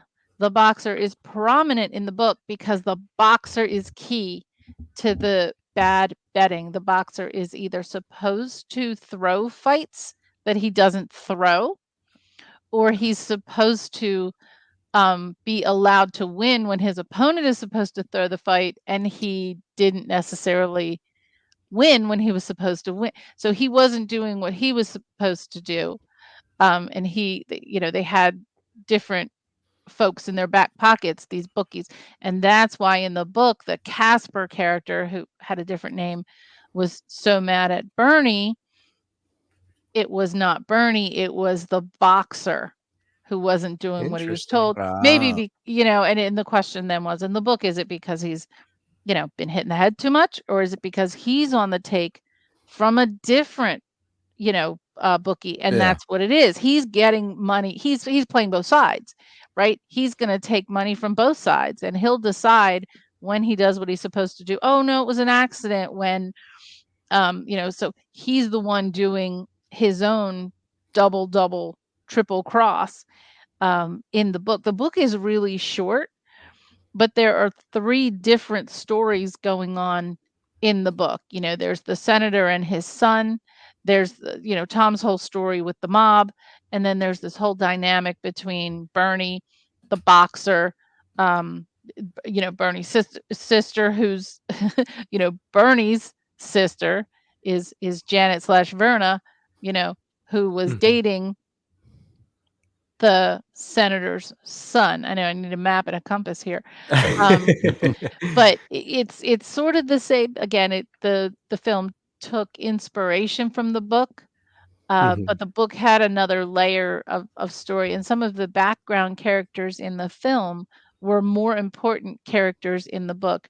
And the hat was the theme through the entire story, and discovering the hat in someone else's place, not the father. Ned / Tom figured out early on, or maybe midway, that the father had killed his own son. But it was more beneficial for him to frame someone else for that. And that person was Byrne. Interesting. And So it sounds like the book is significantly different story-wise from, Yeah, it's what the yeah, movie ended up being. definitely. And I don't think it would be easy to adapt what was in the. Now there is a film in the late 40s called The Glass Key. So I'll have to actually maybe someday watch that and see if it's Mhm. true to the book. It's it's not well written. That's my problem with the book, is the way it's written. The dialogue is terrible. Every sentence begins with Ned Beaumont did this and Ned Beaumont did that, and not Ned or Mr. Beaumont, but Ned Beaumont did this, that, and the other. And same thing with all the gangster names. Like it's both names, which is Mhm. kind of but tiresome. the most important thing, what is the better? So the film is better. I struggled with the film um, around in the book. The one thing I think the book did do was establish the characters and what their motivations were, Mm, and I think the film was a little slow in that. But yeah, when you add in the performances, the cinematography, to your point, the music, I think the film. I would much rather watch this film over and over mm, again than I'm never yeah, reading that book again. There's yeah. there's no way. I And I always say, Mhm. like, well, we haven't gotten to the ending of the film, but if I have to say, I think this would be a great support for Sopranos, like like built up, like how it's built, like episode by episode. I think it's hard to do that. They rushed the movie because they're like the characters that were interesting. You don't see them again. Like there's a lot of like, oh, I don't see him again. Like you hear him on, like you say, on like Steve Buscemi's character. You hear like Mink. You hear him on the phone. That's it. But like drawn out, a lot of this would be drawn out. This would have been a great like NBC like kind of like the like movie. Sorry, a series. Like a series. Then a movie. Yeah, it'd be flesh it like out a one or bit two scenes. This would have been epic. Like I love the movie. I think it's great to like for the era. Like if you're going for like if you need to learn about cinema, and if you're a movie buff, you're gonna like this movie. You are. If you're the casual, I want something, I want to move on. I don't think you're gonna like it so much. Is this a great movie? Not so much. Is it a good movie? Hell yes. Hell yes, it's a great movie just because everybody does a good job. The cinematography does a good job. The storyline moves you along nicely, but it's not a great. If I had to rate this out of 10, I'm going to go for a hard 7. I'm in a hard 7. Like it's going to be up there, but it's not. Oh, everybody watch this. But it's like, oh, this is a movie you want to go. You need to watch this. It's a good movie, But you would only tell people that if they love movies. And Yeah, you I can could agree really with that. appreciate the performances. I would give it a 6. But I think there's something for everyone to appreciate in this film. Yeah, definitely. I would give it, if I was going to give it kind of the 1 through 10. I always use decimal system on mine, so I'd probably say it's like a 7.1, 7.2. I did really enjoy it. I think a lot of the performances, elevate it a little bit for myself. I think one, I like the story. I thought it was a complex and clever story, and it was handling a lot of different things at once and did it well. Then you had things like the score is really nice. The cinematography, I know we've all kind of mentioned it here and there. The cinematography is really, really nice in this one. There's a couple scenes that really stuck out to me or ways that they did it is how they kind of set the scene or the view of the scene and then let the actors work themselves into it. For example, like there was a few times when Tommy would go, I think it was actually when Bernie's in Tommy's apartment and he goes to answer the phone. We get that scene looking from a low angle, at the back of the chair and towards the front of the chair Tommy's about to sit in where the phone is. He goes over, he picks, he walks slowly into the scene versus the camera following him walking over to the phone. He kind of comes from the back of the camera, walks into the scene, takes his seat. The whole focus is on his chair, and then answers the phone, has the phone call, and then the camera flips, and then you realize that Bernie's been sitting there the whole time. It was really brilliantly shot in that perspective. And even in the beginning, when they're having the conversation with Casper and Leo, it's shot from this kind of seated eye level angle versus kind of just a wide shot of the room where you're seeing both of them or anything like that. It's got this like lower level angle as if you were Leo looking across the table at Casper and vice versa when they switch to Leo's parts. It's a lot of little subtle camera angles and things like that, and the way they focus on the scene and let the actor kind of work themselves into it versus following an actor walking through a set or whatever it is, I thought was really clever with the cinematography. Very stylistic of the Coens. I think that's got them because this one, it's got to be one of their first, isn't it? It's got to be like big, like not big budget, but million budget ones, I suppose, like that. That kind of got them. Ooh, you know how to do a movie. Let's just say that. Like that's lost to today. Like this movie wouldn't be made today. It's just like that. I don't think like, so. Yeah, no, it's not a big blockbuster. It's a thoughtful film. And you can see here when you said millions in budget, only 10 million. Yeah. And I did the inflation adjusted number. So that would be 24.7 million today. That's peanuts. Yeah, that's still nothing. significantly lower than what you're seeing from blockbusters. Yeah. And it lost money.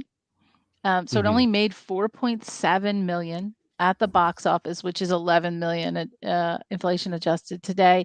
It did get some nominations at like film festivals. It got no nominations for any of the major awards, not for for Oscars or BAFTAs or anything like that. But here's what Stasis kind of hinted at when we began our conversation. This film was released on October 5th, 1990.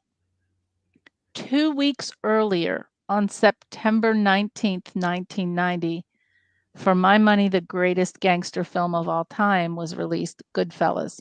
Yep. This film didn't have a chance.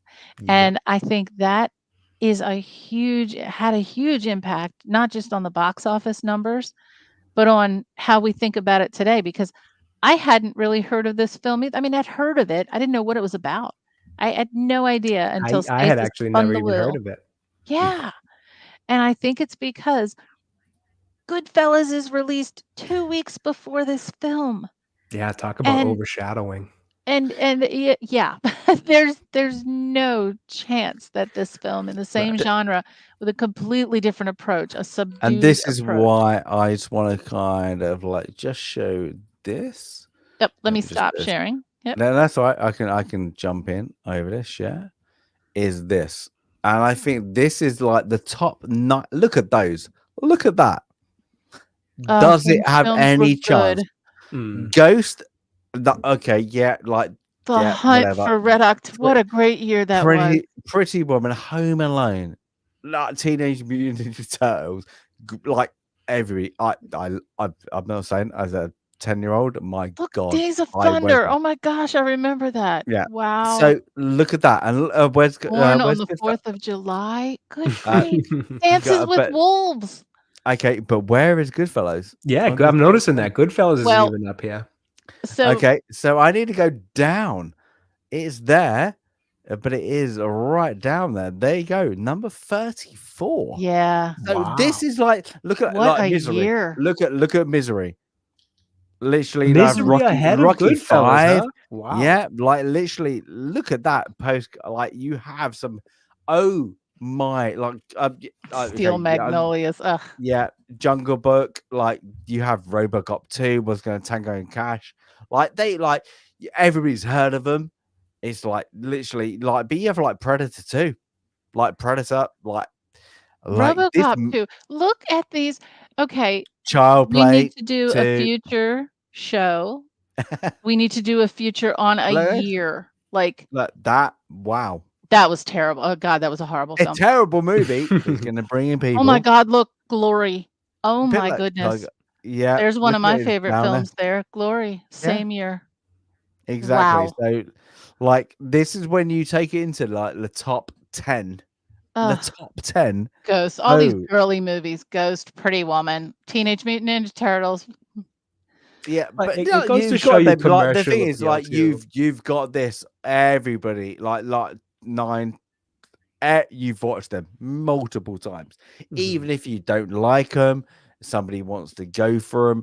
Like those movies, like Ghost. Everybody's like, I don't like Ghost, but girlfriends do. You know, Pretty Woman. Pretty Woman's a good movie. I can give that.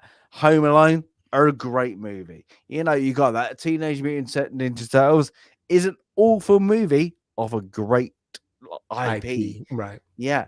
Like you got Hunt of Red October. We're talking about that film too. That was awesome. But got slammed by the critics and everybody else. But it did good numbers. It wasn't very well perceived. A Total Recall. Everybody loved that. You know, Die Hard 2's up there. Die Hard 2, everybody hated at the time, but everybody went out there still went to see it because of Die Hard. And it's like, it's just those movies like that. This one, it got great reviews, great critical. Was it going to do that great? Because it was off a back of a Say So studio, but like this is what I was trying to sort of like just going off another thing I said like a year ago. Time Bandits. Sorry, I'm going to bring this up. Time Bandits was panned at the movies, it still made money. It was Mhm. still a flop, but it made money. Now, this is where I come to that making money back in the 80s and 90s. You could put out a movie in the cinema and it was probably going to make movie. Why? Because people went to the cinema. What are you going to do It was Friday the night? thing to Just pick a do. Yeah. movie, Yeah. bit of things to do. Yeah. So that's the difference is like what is a flop then and what is a flop now. A Mhm. flop now, you get so many that lose money. A flop back in the 90s wasn't about losing money. It's because it didn't do better than the top 20 movies up there. And that's the problem. People don't like understand. This movie is good. Was it a flop? It kind of was a flop financially, but it wasn't a flop like commercially. And Mhm. that's the difference. So like you got those two difference, like because back in the day, different to now. Like because oh, people got like I went to see Philadelphia in the cinema. Philadelphia wasn't a great cinema movie. It wasn't well done. It won Oscars left, right, and center. Mhm. So that's the difference. It's like that. You get those movies. Well, it still made money, but it wasn't commercially a success. It was a Oscar success. Now you just get flop or made money. Mhm. And this one, what would this be now? Oh, it'd be hard. Like you can't judge it properly, but like I would say, oh, it would It still be would a, be it'd hard. be a flop. It'd be hard. Your Yeah. the expectations for again, if you look at this as a gangster film, the expectations are so different now. I don't think audiences today would appreciate it. Galadon, you're right. There were so many good movies in 1990 and the Mhm. little frowny face. I mean, and you could probably pick 10 other years, 1986, 1987. You could probably pick, for our lifetimes, but, most of us being little kids at the time to look back on these films and I can imagine, and I'm going to the movies, what, in the mid 90s, late 90s, and there were many to pick from, all released at the same time, and you wanted to come Mhm. back and see another one the next because there were so many. And now there's absolutely nothing of interest whatsoever. I have not been to the cinema, I can't say, like, in 2 years maybe. I Mm. don't think I've seen anything in the cinema in 2 But years that's the because there's thing is like nothing. you like back in I'm gonna sound bloody old. Back in the Back day, in the like day. I You're back in the younger than day, I like am. back in the day, but like my stepdad was like, oh, he literally was movie guru. Oh, we need to watch this. We need to watch this. This might be crap, but Mhm. it might be better. Blah blah, like all that thing. And this was a movie that went out in like I don't know Cannes or whatever, and then got praised. And it was a movie. Oh, well, watch this. Got me in. Too young, shouldn't have watched it. And that's the problem is like that is what you're looking for. Like that kind of it was actually a good movie. And you got those movies, you got like in like I don't like when did it end? I don't know. But if we go for like 90s backwards, you got 10 good movies. You You got did. action, you got like 3 action movies, 3 thriller dramas, 3 And comedies that made like you laugh Yeah. comedies. your head Actual off. Yeah, comedies. yeah, not So like I say, like comedies nowadays. Oh, let's just the boys. Let's just tell a dick joke. It's funny. No, that's not yeah. comedy. Like I say, what's it? Um, See no evil, hear no evil. Oh, brilliant movie, brilliant comedy movie, subtle comedy humor. Like you had great people in that, but now, like, it's just like, oh, that what is it? Like you're just going off the moment because this is a very like what we just spoke about at Miller's Crossing. You, there's not a moment. There's like great scenes, but there's no moments because they all interlink. They all Mhm. tell the little story, and this is the problem is if you go back, it's just not there. It's just like that. Like this isn't a flop.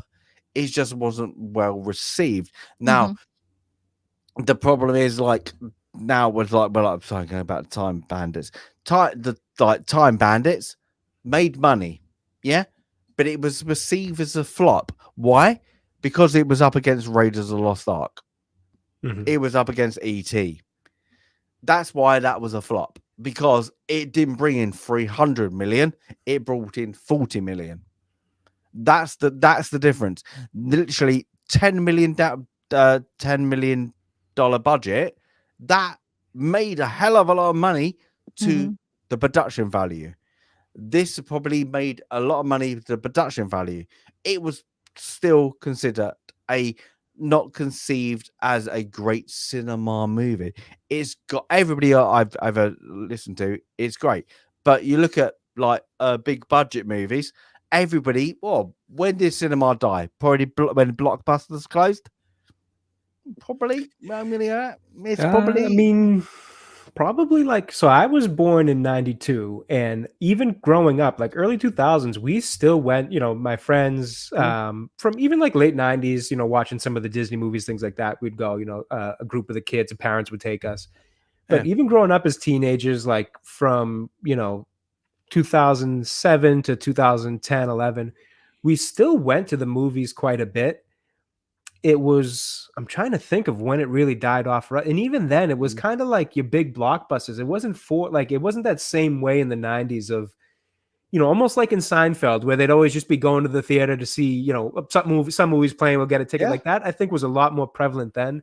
For us, it was more like, oh, we're going to go see The Dark Knight. We're going to go see an Avengers movie, things like that. So like, the death of probably like cinema as it really, in terms of movies like this being things that could get people into the theaters, probably the 2000 teens, I would say. At that point, I think people really had already gotten into like the, we're going here for blockbusters and that's about it. I'm trying to think of smaller movies of more story-driven, character-driven movies that have really succeeded that well in theaters. Yeah, but the thing is, like, look at if the Coen brothers were now, they would never get a deal, and that's the problem. People forget, like, it's not about you need to make $1 billion. You need to make $1 billion. You need to make a clever film, less money, and then bring it into like the people want to watch it. Like everybody blames streaming, and you can blame streaming things. Yeah, I'm but sure they that has just a got part to cheap. play, They but- got lazy they got too. cheap. Yeah, they are lazy. They are just cheap, lazy. Let's go for it. Let's go for. Oh, what is the Hallmark? The Hallmark The Hallmark Christmas movie. The Yeah. Hallmark Christmas movie. And that is the thing. Everybody wants to watch it because it's a little bit lighthearted and it's a little bit of fun. But does it make a money? Yes. Do you forget about it in 2 seconds? Hell yeah. And then they got the existing IPs. They just do exactly the same too. And it's like, oh, yeah. But like, yeah, cinema, it's just not the same. I remember, it's going to show me age. What are you doing? Don't know. Do you want to watch a movie? Yeah. Don't know what it is. You turned up. Get your popcorn. And there was something you were interested and you in. got, yeah, why not Right, that and one? then kind of Yeah, decide. what's starting in the next 20 minutes? Now, Yeah. you can guarantee what's on. What is on at your local cinema, you might take a punt out. I don't You even have get a clue. And I could say exactly. I can definitely speak to that having been gone by the time I was like a teenager and still going to the movies. It was you're going for a specific movie that's coming out. It wasn't so much, let's just go and see what's playing. That had already kind of gone by the time I was, going off to the movies with just me and my friends. the last one I enjoyed, the last 2 films I enjoyed in the theater were Spider-Man: No Way Home, and because I'm a historian, Dunkirk, and I saw Dunkirk 3 times in IMAX because every time I saw it, I liked it a little bit more. What is that? 6, 7 years ago now, right? I mean, there was nothing during, we had COVID. Now, every once in a while, one of the films that I take my kids to see, I really like. I loved The Incredibles. Absolutely one of the best films. And then, That's great. again, being a genealogist, a historian, Coco was so good. It hit me right there. Oh, that is good. I have heard that one's really good. I have not seen it. Oh my God, it hit you right in the feels, and it was so great. But I kind of don't count those. No, I think the last one I watched, I really was like, oh, I need to see this. It's was Stan and Ollie. Like that is the last one I really enjoyed, and I was like, oh, this is great, a good movie. It's a fun, loving movie, and it's I've about heard such the good things, and I haven't seen yeah. it. Galadorn worked on Hallmark films. Oh No my kidding. goodness! So it's all your Seven of those fault. terrible Congratulations.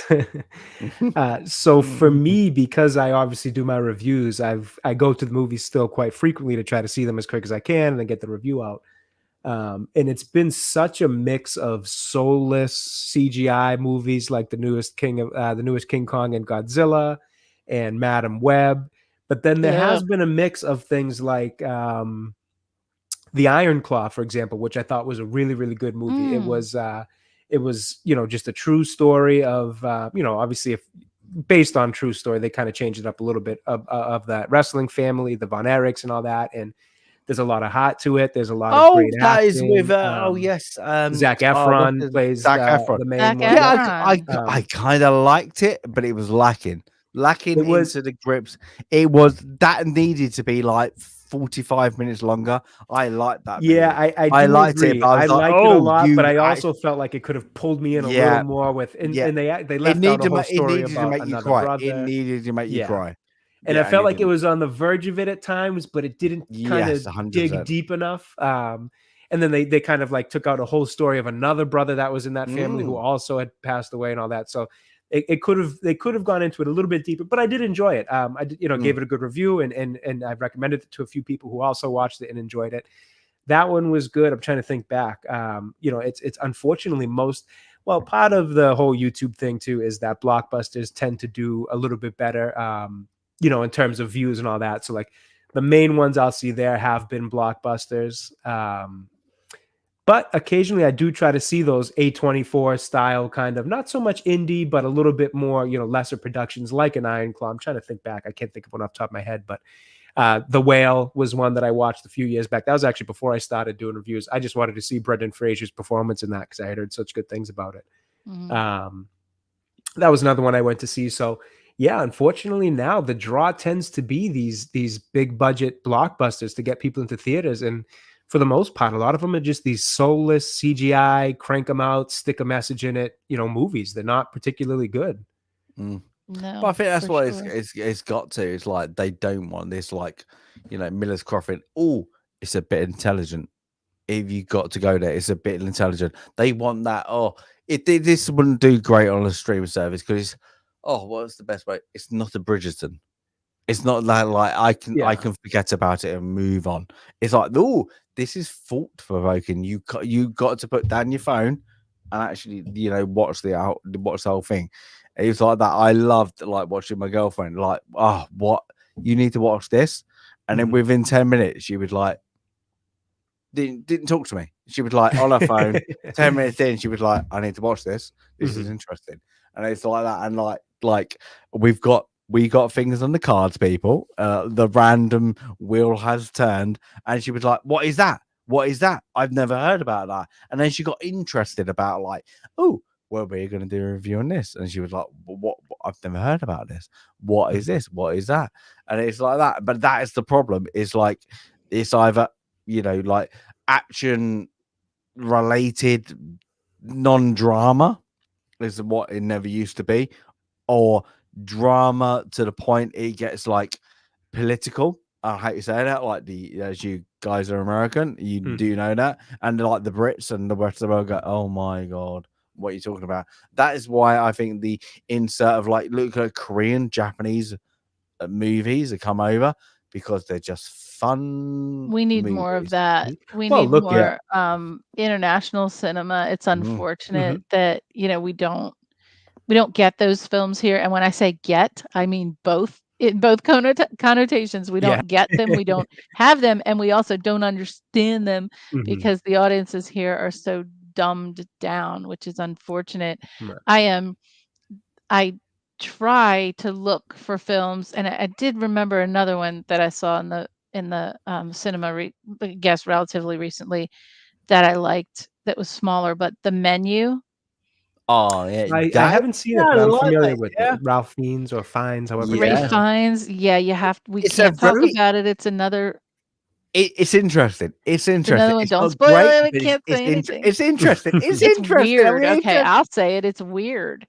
yeah. And but another type of film that I like, I think deserves more, consideration is like, what is real comedy?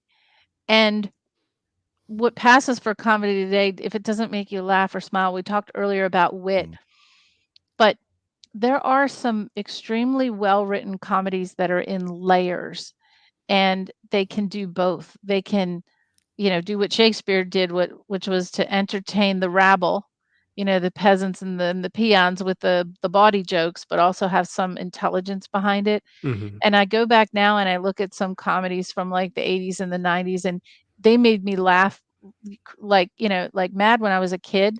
But now I look at it again and I see really intelligent things in those comedies. And I think about Groundhog Day.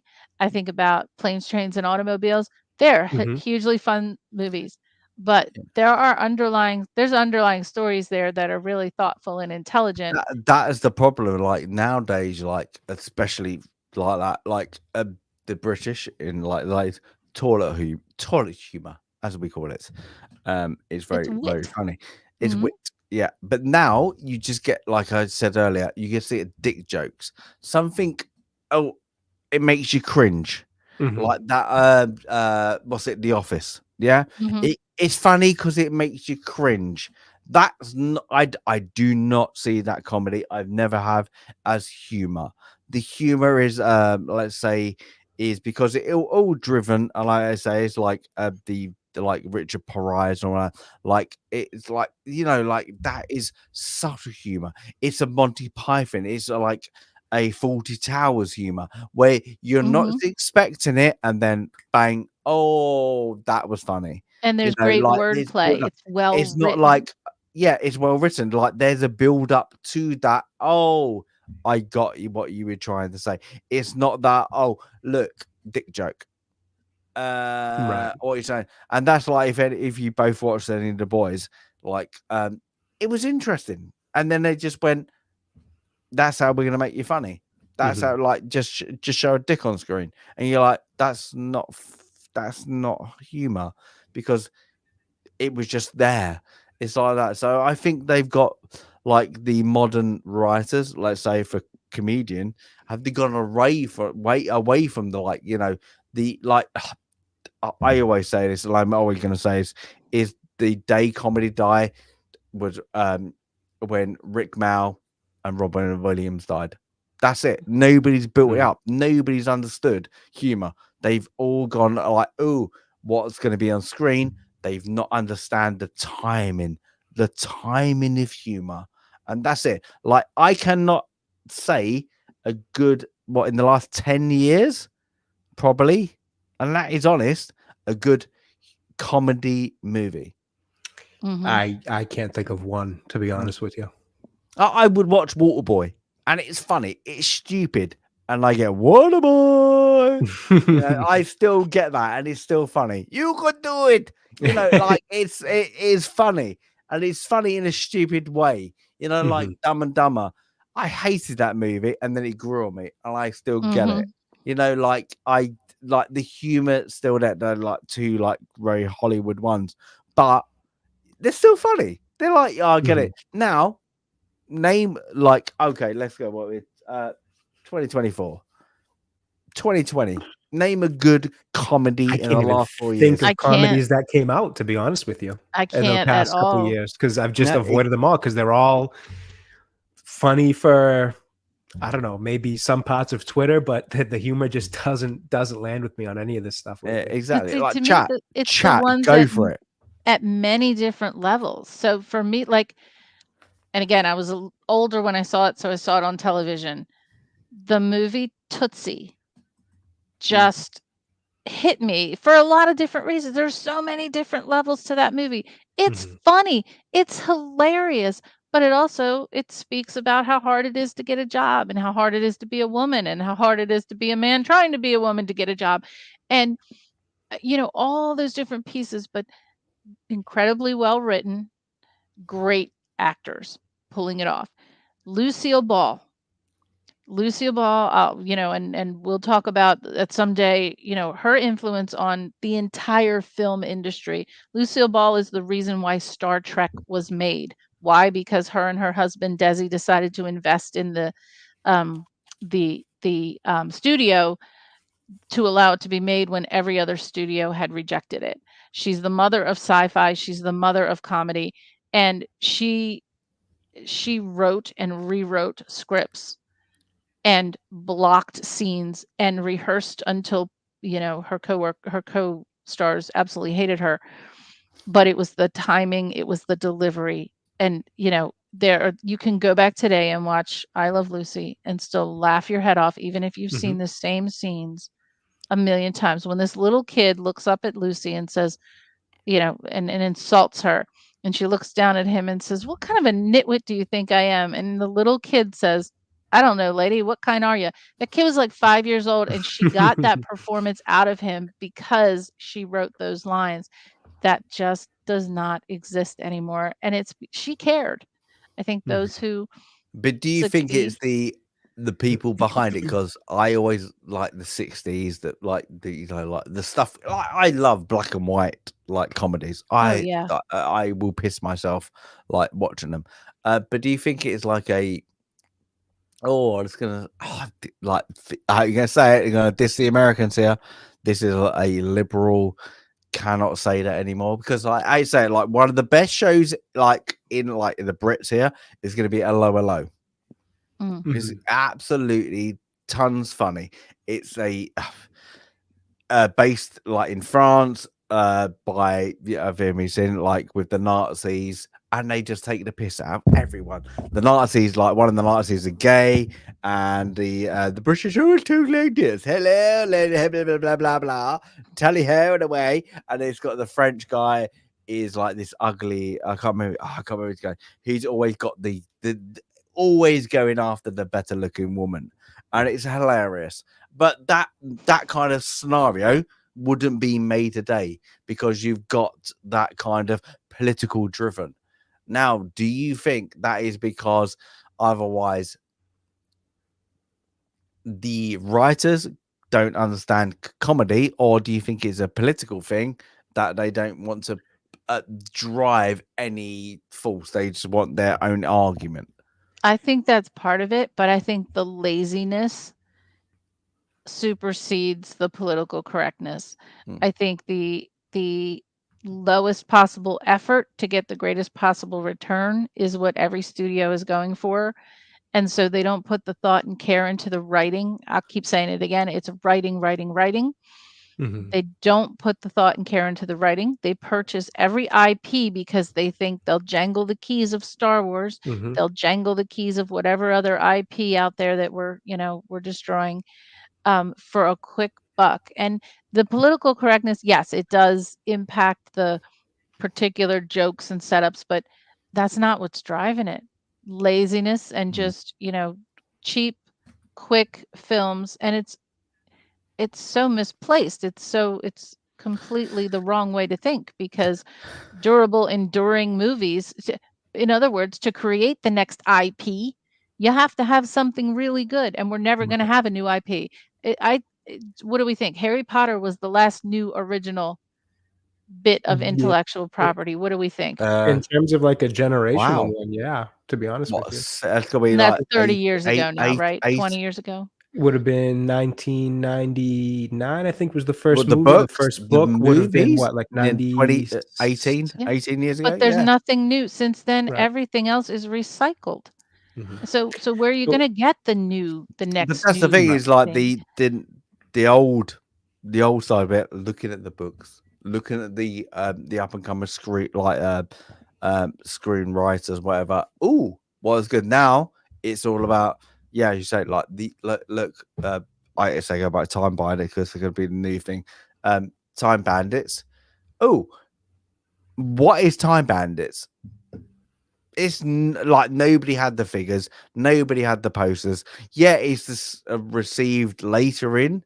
It was I liked it, but nobody raved about it. It's not going to sort of drive you to like say, "Oh, it's not going yay, to drive it. Bandits Yeah, too, yay." Yeah, it's it's not that not going to be there. recognizable. It's like it's not that highly. Ooh, after, but they bought it out because it had a name. Right. And that's the problem. It's like the next thing. What was from that? Like, I don't know. What's it? Tom Cruise Legend. Is that going to be the next thing? Maybe. You never know. Awful movie. Absolutely awful movie. For sure. Yeah. But they probably going to go for it because people have maybe heard of it. That's the problem. It's like that. They won't take the punt, let's just say that in American terms, on somebody who's up and coming, has got that movie. Like, look at that. What's the best one to explain it? Snakes on a Plane. Snakes on a Plane is an entertaining bad movie. Mm-hmm. Absolutely. Nobody can say that's a good movie. Was it entertaining? Hell yeah. The only reason that got done was Samuel Jackson was in a room looking through the work, like their rejected movie script. And he was like, I want to be in this because it was up there. And that's the problem. They don't go, this might be entertaining. It's not that. They go, what will make us the most money off the back of this? That's the problem. Like what they've done with Star Wars, they've driven it down down to oblivion because they thought they knew better than the people all telling them, not just the owner, what could be done. Look at Star Trek. Star Trek had a format. It might not be the most popular format, but it drove people in it. So they changed that format to be more sci-fi and more. I don't even know what the word is. Just more wokeness, and that's safe to say. The Discovery, the new one is. What's it called? It's Discovery, isn't it? Discovery. Yeah, that's the new one. Yeah. Well, newer one. More it's woke. It is woke, and I'd never use that word, but it is. Everybody cries. Everybody's supposed to be in a military environment. Everybody. So who they playing to? They've got rid of the people that bought into it. What was a very hardcore fan base. Let's just go there. If you like Star Trek, it's very hard to get into until you watch it a few times. It's because then you understand the build-up. You understand the environment. Then they just go in with, no, we're just going to make it about somebody who's a space Jesus. That's not Star Trek. And that's the problem. They go for the IP and they don't understand the IP. And they like this one. They go through like, Miller Crossings. Miller Crossing is a good gangster movie, but it's not a Goodfellas. Would they make a Goodfellas, a Godfather today? 100% not. I don't think there's enough talent in Hollywood to make that. I think to give a bit of an answer on the initial question of, what is it that's kind of, and I honestly would even spread it. I know the question was a little bit more geared toward comedies of, what is it? Is it the political correctness? Is it just laziness? You could honestly spread that to everything coming out of Hollywood right now. And I think the answer is, at least from my perspective, it's a mix of it all. I think there's the idea that, yes, there's obviously coming out of California and Hollywood, a political agenda that, especially as it pertains to comedy, makes a lot of things no-nos to go into and all that kind of stuff. So I think that's one part of it. I think also the idea of laziness is a big part of it as well, because companies, and it's not only just the laziness of the writers, it's the laziness of the studios, because they're just hiring whoever to fill these positions of writing, and these people writing don't care about, what they're writing. They're more cared about kind of their career and where they can maybe go by saying, oh, I was in the writer's room for Captain Marvel. I was in the writer's room for She-Hulk. I was in the writer's room for, all these things. They're more interested in their own, I think, the self-service they can get from the projects they work on than themselves. So they deliver these lazy, half-ass written things just to be able to say, I was in the writer's room for Disney and such and such. And then I think, and Sandy used the most appropriate word, which I think is probably one of the biggest factors. And she said earlier, the care. The care is just not there. There's no passion from these writers to write these stories. They don't care about these IPs. They don't care about Star Wars. They just want to be able to say they worked on Star Wars. There's no or very little, at least to me, passion left in Hollywood, which is why we're seeing all these soulless, movies and TV shows come out, because But they don't it's care weird, about like, the if you IP. go They care by about their message and what they want to put into it for their own sake. if you go by that, it's really weird. Like back in the 90s, even the 2000s, you had great European movies coming out, not like British movies, like Luc Besson, like great director coming out of like France and all that, like coming out with like very weird, like bizarre movies that everybody's like, oh, I like this. But like now, all you got is Eastern Asian, like, or like Oriental, like, let's just say like that, like genre is just coming out of there. It's like there is like a driven political things, like Danish movies, like German movies. They're all dead. They're not getting the height, like they're not getting the funding. So it's very bizarre. Like, yeah, the old like Lock, Stock, and Two Smoking Barrels. Where is that like coming from? You're not getting it anymore. It's all driven now. We need the next big Marvel movie. Let's say that. Right. And I think too, when you look at, just for example, look at the comparison between, I'm sure neither of you have watched it and I don't blame you, but the most recent King Kong and Godzilla movie, which had an unlimited budget, unlimited CGI, and it was god awful in my opinion. I thought it was absolutely terrible, nonsensical. It was just a spectacle of CGI, which was poorly done too. Versus Godzilla -1 from a Japanese studio that really cares about the IP and wanted to make a true to Godzilla movie.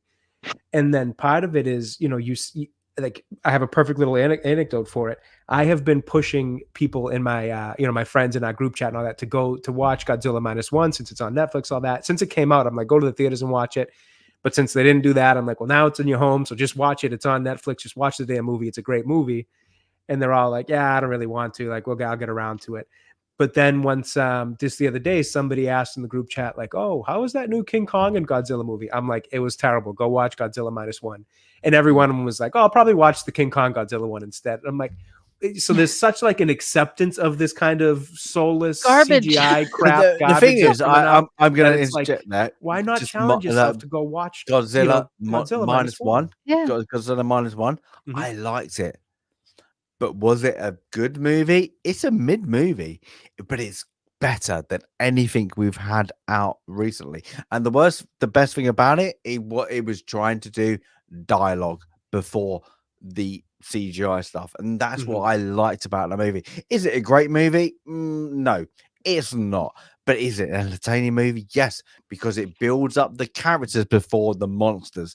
And then the monsters come kind of at the end, like Godzilla, like comes at the end. Right. I like that, but it's not a great movie. But that's what you're fighting against. It's like, oh, would you recommended it back in the day? You probably wouldn't have. But is it a good movie? It's a mid movie. That's it. But now it's a good movie. That's the problem. Is like we have to guarantee that. Well, it's you'll enjoy this. We've lowered our standards. We lowered the standard. Well, that's the problem. Yeah. So I actually am of the mind that I think it's a really good movie. I very much liked it quite a bit. And I think a lot of what I liked about it is exactly what you pointed out, though. Even though we have maybe a different perspective on the end product of it all and rating it, I think we both noticed the same things, which is what separates it from what we've been getting, especially as it pertains to the American, Warner Brothers Godzilla and King Kong movies. Is they did a lot of work to actually build the characters and give you a human story that you cared about in this one. Versus the other ones where it's Millie Bobby Brown and the girl from Iron Man 3 going around and all that. Like, there's nothing that sucks you into the human story of the American versions. But this one actually gave you a great story in terms of character development, story arc that they all go on. It made you care about the human element and the human characters, which made it all that much better when Godzilla did show up. It was like, oh my God, I almost forgot I was watching a Godzilla movie because I was so invested in the story. So when he does show up, it's that added, like, here we go. We've got a awesome Godzilla scene coming up here. And to me, that's the difference between the American ones and that one. Was this company, this studio, out of Japan, they knew what they were doing and wanted to make it authentic to Godzilla, versus the American ones where they just want to make it, Avengers monster team, and Flashy and action. there's nothing to it. It's soulless. There's no real Godzilla nature to it, or even King Kong for that matter. Like, not for nothing, Peter Jackson's King Kong, which isn't a great movie by any means, but I do personally enjoy it. But at least it captures like the soul of King Kong, the misunderstood monster, him having a weak spot for the damsel and all that. And I mean, none of that is even mentioned. Like, that whole basic story of King Kong that everybody knows, climbing the Empire State Building with the girl in his hand, all that, it's not even a part of this American Warner Brothers adaptation of Godzilla. Like, there's nothing to it. And even the Godzilla side of things, it's like no part of it, although it's better than the 1999 2000s Matthew Broderick ones we got, or one that we got. They still don't feel. And our friend Hanayama-san has taught me a lot about Godzilla, because he's an encyclopedia. Gojira. So it's like the over there they have very little respect for the Godzilla movies that we make, because it's like the creators don't have much respect for Godzilla as a character, so they don't really know what they're doing with it. So that level of passion and care that came from the company that made all the difference. And I think at the very least, I think everybody would say watch that one over any of the American ones that we've gotten. And to see, a whole bunch of friends just be like, no, I'd rather just watch the other one. I'm like, God, there is such an issue with kind of accepting what you're used to here versus challenging yourself to watch something that might be in another language. It might have subtitles, or might not be, from Hollywood. Look at Parasite from like 2019. I think that was South Korean, if I'm correct. I could be wrong, but another really good movie that I think it won an Oscar that year and all that. And not that is nowadays, what does an Oscar really even mean, the way they judge that? But in general, it's a really, really good movie. And a lot of people, I think only maybe 2 or 3 of my friends took time to sit and watch it, because different language, subtitles, a lot of them just weren't interested. So I think there's a bit of laziness. It's a laziness from Hollywood, but also from the audience as well. That's kind of just accepting. It's like a give and take type of thing. Hollywood's like, well, why are we going to put this effort if they'll just eat whatever slop we put on the table anyways? And from that standpoint, you kind of understand it to a degree. Not that I do wish it would get better. I wish both sides would care a little more, because maybe we'd get better movies out of it like we used to. But I do understand how it's devolved into the way that it has. Well, I will take your advice, Jay, because I'm one of the people, I've not seen Godzilla -1, and you said go see the damn movie. So I'm going to go see the damn movie. I'm going to take your advice and do it. Is it? I would say, if I say like I like the movie, but I wouldn't rave about the movie. I think that to your point, Stacey, I do think I rave about it more given the year it came out and the lack of good movies in it. Because I do always say it's the best thing to come out of 2023. Whenever I kind of promote it to somebody. So yeah, probably, it is probably. I do think, to your point, there is a little bit of that going on where it's been elevated. I do not, and I must say, do not, and I apply, and I know Sandy won't.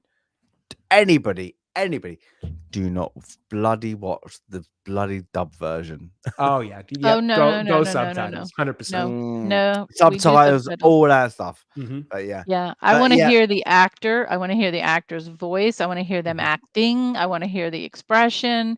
I don't care if I don't understand the language, because you know what? Sometimes I can watch an entire foreign film without subtitles and still understand what's going on. But that's the thing with like Shogun. Where Shogun, I love Shogun. Like, I know a lot of people don't like the last episode because that follows the book. But Shogun was well received by anybody who watched it, except for a majority of people under the age of 25 that couldn't be bothered to read subtitles because they were like, oh, I don't want to read subtitles. Yeah, right. It's like, well, because I'm on my iPhone. It's just like, oh, my. And then there's that. It's like, but everybody, anyway, I really hope you enjoyed it. Kind of went into like a film mix review at the end, but we knew that would happen. You know what happens when we get on the phone. This is going to get worse. Happens. Now, that was inevitable. Okay, now, guys, so what we've done is we've got, I'm actually going to look at this now. How many we got? So I'm going to scroll. Well, explain what we did. Explain what we were we done. did. Okay, we've got 278 Oh my God. Oh wow, I didn't realize it was that many. 278 Wow. videos. Okay, so what we did is, do you like one to three category? Yeah. Now this was one of the ones that I had watched. Sandy and Jay hadn't watched Miller's Crossings, but we've got other ones that we've going on that we've rated it. What you know what you like now? They're okay. Film Geek. I think there was only one that I hadn't watched. What was the Sandy We knew one? you would It was watch pretty all of impressive. them. I'm pretty sure That Stacey has watched every movie ever made. I've watched it. Yeah, being in the military, and Tom B gives this. You watch it because you're away. You watch a lot of movies, but Mhm. we've got ones. You know, you can't remember, but we're on there. But we did a random, and I mean this random is because it was strange, and Sandy brought it up because I didn't realize who the other directors were. Is our next one that will be out is No Country for Old Men. Now, Sandy, who's the directors? The Coen brothers. How did Yep. that The happen? Coen, yeah, Yep. exactly. We've So got 278 films to choose from on this random wheel, and we're going to have another Coen brothers film to talk about, which is That awesome. actually, Now, yeah. if Fargo is number 3, then we're going to say there's Imagine something going on here. But that actually never occurred to me till just now. I didn't even put two and two together on that. No. So, but to be honest, Jay will have to lead this one because Jade voted No Country for Old Men higher than me and Sandy did. So Mhm. I would This is one of love, my favorite yeah, movies. one, all yeah. right. So we're like 1 to 3. 3 being low. Me and Sandy did it a 3, and Jay did it a 1. Yep.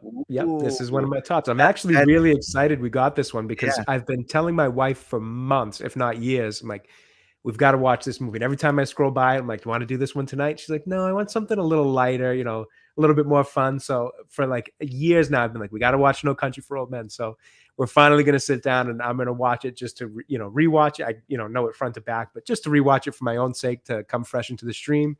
And then, of course, one of the best parts about loving movies is having somebody else or watching somebody else experience one of your favorite movies for the first 100%. time. So very much looking forward to that with her. But after that, I think what we're going to do, when we're still live, we will do the live wheel of Yes. luckily whatever it's called, The wheel Wheel of the Movies. wheel of luck, Wheel the of wheel of Thumbs. luck. Yeah, it's like we will do it live. We're gonna figure out how we're gonna do it, but so you know what's coming next. So we're gonna do that. And we're gonna do like a wheel, and say it's the thing is, this is one of the mid-modern ones. Let's say we've got more older ones than newer ones. Let's say that. By Let's say far. like Oh, that. yeah. by far. I'm So not even sure if we have anything in the last I'm gonna 10 have to years. say this is great for the viewers. Is like we can recommend once you there are some weird ones. They are some like, oh, I've not seen that in a while. Rewatch it and you're like, bloody, that's good. A good black and white movie, a good like 1970s movie, whatever, like that early 90s movies that's obscure, like this one. But we got some now.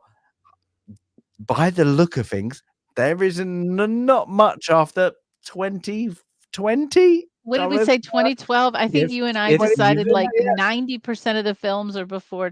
2012 or something Yeah. like Yeah, that. and it's like we have a big gap. I say sorry. The big thing is 1960s, 1988. I think that's a big block, but it's like that. So we got one for our own nostalgia.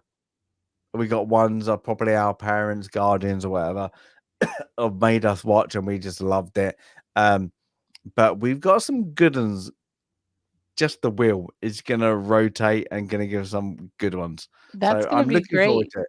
Now, So so since you already told us what the next one is, well, we spun the wheel. mhm, But for this one, for No Country for Old Men, because as I mentioned at the beginning of the stream, so I will be doing all the research on the backstory and the original inspirations for these films. So I now have to go read the book, No Country for Old Men. I read the book that inspired the film we talked about today, Miller's Crossing, which again is called The Glass Key. So No Country for Old Men is a novel written by Cormac McCarthy. So you may know some of his other works. So I'm looking forward to reading the book. I did see the film, but I'm going to try to put the film out of my brain as best I can when I read the book so that I can tell you This is the thing. Like, I the remember differences. watching the film. And I remember liking the film. But it's one of the films I probably only saw once or twice. And it's one that they come on, oh, I watch it, but then that's it. So I really need to get myself back into it because different to Jay, I think he really loves it. I do. I do love this one. Javier Bardem is just I don't want to get too into it. I'll save it for the next episode. So good. He's just so brilliant. good. Well, hopefully those who are watching us now and listening now, this would be a good podcast to listen to, folks. I love finding YouTube videos that I can listen to as a podcast while I'm on my long commutes, while I'm not listening to audiobooks. And this will be a good podcast to listen to. But for those listening and watching, pick up No Country for Old Men, take a look at it again so that next time we get together, you can listen along and play along, so to say. Indeed. Yeah, absolutely. I think that's a major part of what we want to do is have, anybody watching have the chance to figure out what movie's next, get a chance to watch it so that you can be just as, just as involved in the conversation through chat. We would love to have that extra involvement and other opinions. So absolutely. And then one day we'll let the chat decide. Oh, that's a good idea. I like that. That could be really bad. That could be really bad. Life is too short. I don't know. I don't know. I can guarantee Tomby's just come in chat. So who do we trust? We don't trust Tomby. We don't trust Abe. All right. The two rules is Abe and Tomby can't be part of the choice. Yeah, that's it. No, Twilight. I still remember when I first dated my missus. This is off topic a little bit. She was like, "I need to go and see the Twilight Part 2 movie." I've watched it with I've watched it with my friends. I don't really like it, but I need to find out the ending. I was like, yeah, I'll take you along. Oh, when you don't have any concept of how bad that movie is or the lead up to it. Oh, I was like, this is literally in my top 5 worst movie of all time. But yeah, so I was in high school. Tommy and Ava Band. Didn't see the book, didn't read the books, didn't see the films, but my mom was really into my mother and her vampire movies and films. She loved them. And she gushed about it. Let's not do that. Someone's going to go, yes, I love Twilight. I was in high school during that whole phenomenon, and it was just unavoidable. You ended up seeing them all. Any girlfriend you had at the time wanted to go see it. $2 Tuesdays at the movie theaters. You'd all go, and everybody bring their girls and all that. And it was unfortunately I watched all of them except the last one because I think I was single at the time that the last one came out. So I escaped that one. I got stuck going to the first. Yeah, but can you imagine me? I didn't watch any of them and then watched the last one. I was like, what is this? This is diabolical. I have no backstory, and I was just like, this is bad storytelling. It's worse. Bad. But anyway, yeah. So next. Another Coen brothers. If we're lucky, you know what? I'm gonna just put it out there. Lucky enough, I just put on Oh Brother Out. I was just wondering, do we have that on the list? Any chance that it comes up third? Well, Fargo is. Fargo's on the list. Fargo's on there, so that's on there. Bloody hell, No Brother Out. Oh, I watched it and I was like, I forgot how good that movie. Do you know what the movie's about? Is it the Odyssey or the Iliad? I always get confused. The Odyssey, yes. It's the Odyssey, right? Yeah, it's great. Yeah. When I watched it, I didn't know it was about that, and then when I got told it was off an interview with them guys, I was like, then you could see it. That makes that movie's better. So much more. Makes it better. But yeah, so if you have to watch home. I watched it on my own when I was younger. And liked it. And then when we got to Greek mythology in school, they had us watch it in class. And that's when I was like, and they obviously, the teacher explained that it was, kind of the, based on the Odyssey, essentially just a different kind of telling of it. And that's when I was like, oh crap, that's actually really, really good.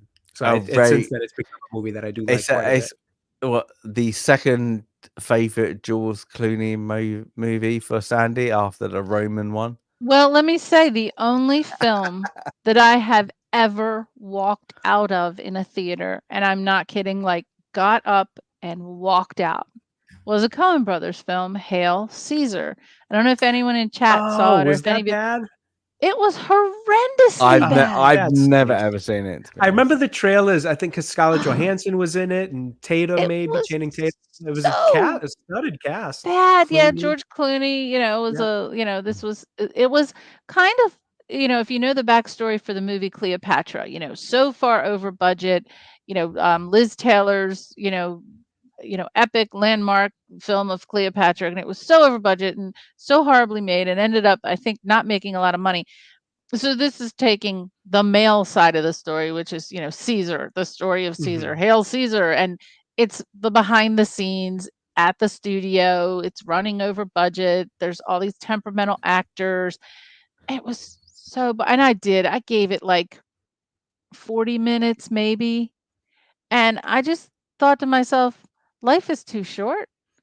I got better things to do. Wow, that And bad, I'm huh? out of here. And I got up and left. And it was a small theater, and there's probably 35 people in the theater. And I don't think I'm wondering if anyone was behind me. Like, I'm sure maybe one or two other people You really led the thought about it. charge. Oh, What a dreadful. shame. I remember the trailers for it. I remember knowing that it was a Coen Brothers movie. I had always wanted to see it, but it It just looked fun, slipped but by me and then went into the, the void. I just never got around to watching it. So good to know. nope, it goes in the trash bin, as Stacey's and I have said on our other film reviews. The categories, there are ones that go right into the trash bin, and there are others that on rewatch go into the trash bin. So I wonder if any of these on the list, even the ones that maybe I've ranked kind of high, I wonder on rewatch if they hold up. And so this is a great exercise because we're watching them again, reading the Yeah, book. there's going to be Right. older ones. Maybe even, I don't know. There are some classics like I guess you will watch with, like, we've got some war movies on there, of course, and we got some romantic movies from like the 50s that are like you watched it with your grandparents, and like there are some ones like that you remember with watching them. And I wonder if rewatching it, you like get away from that. Oh, there with you, like who you watched it with, because there's someone there like I love, but were they because I loved it because that nostalgia, or was it because they're good movies? So like that would be important to see as well. We'll find out. We will do. But yeah, we're gonna do we're gonna do a Wheel of Fortune after. Should we do it after the No Country Road Man? So let me suggest, if you could, only if you're prepared. If you do it now for the next one, that'll give me more time to prepare. But I don't want to get us ahead too far. Yeah, fair enough. Got to read the book. Okay, so do you want to do it now? Good. Now? I don't want to confuse the stream because the we can next do one it. Why is not? No Country for Old Men, but the next one, because I got to read books, people. Fair enough. Well, you don't know what a book is. It might be something like in some cases, there's 2 or 3 books. Okay, how do I can't remember how to do it. Okay, you two talk. I'll be back. So if we're gonna talk. If we do Oh Brother Where Art Thou, does that mean you have to read the Iliad and the Odyssey? Yes. Well, that's why when I had suggested the one film I suggested when someone passed away, there are 3 books that inspired that film. So yeah. All right. So he's still working on it. Chat, talk amongst yourselves. But you're gonna get to see I should start reading some books as well, because it's actually been like a couple years. The rule is I'm not gonna discount the 2 movies. Yeah. So if this comes up, then we discount. Then we do it again. Yeah. It'd just be random. It'd just be very, very like 250 movies. These 2 come up. So 2 seconds. Well, it'll be funny if it does. Yeah, you don't have to take them out. Chat, when you see a wheel with 278 spokes on it, you're going to be impressed. You're not going to be able to read any of the. I can't believe we ended up with 278. That is either. crazy. So we started just by making lists. So we have a Mhm. Google Doc out there that we're sharing, and we just started putting, really good films, and we kept adding, and we sort and highlight and alphabetize, and then we started ranking them and making notes and things like that. So yeah, we have this mass. So chat, we've done our homework. I hope you appreciate the level of effort that has gone into your entertainment and education right now. All right, here's the wheel. Oh my god. Okay, it's very basic. Let's go for this. This is the most basic, but this is what I can Oh do my at the time. gosh. Okay, so there is what is it? Let me just actually add this up. There's 278 movies on here. We will ignore Miller Crossing if it comes up, and No Country for Old Men. So this is the third movie. Okay, that is a lot of movies on That's a there, lot of as you can movies. see. A lot of movies. So we have like look, just on the right hand side here. I'm just going to scroll through quickly. So we got A to B of some good classic movies and modern movies we got here. So what I'm going to do is I'm just going to click. Somebody going to give me a countdown? Sandy, you want to do the honors? 5, 4, 3, 2, 1. Drum roll.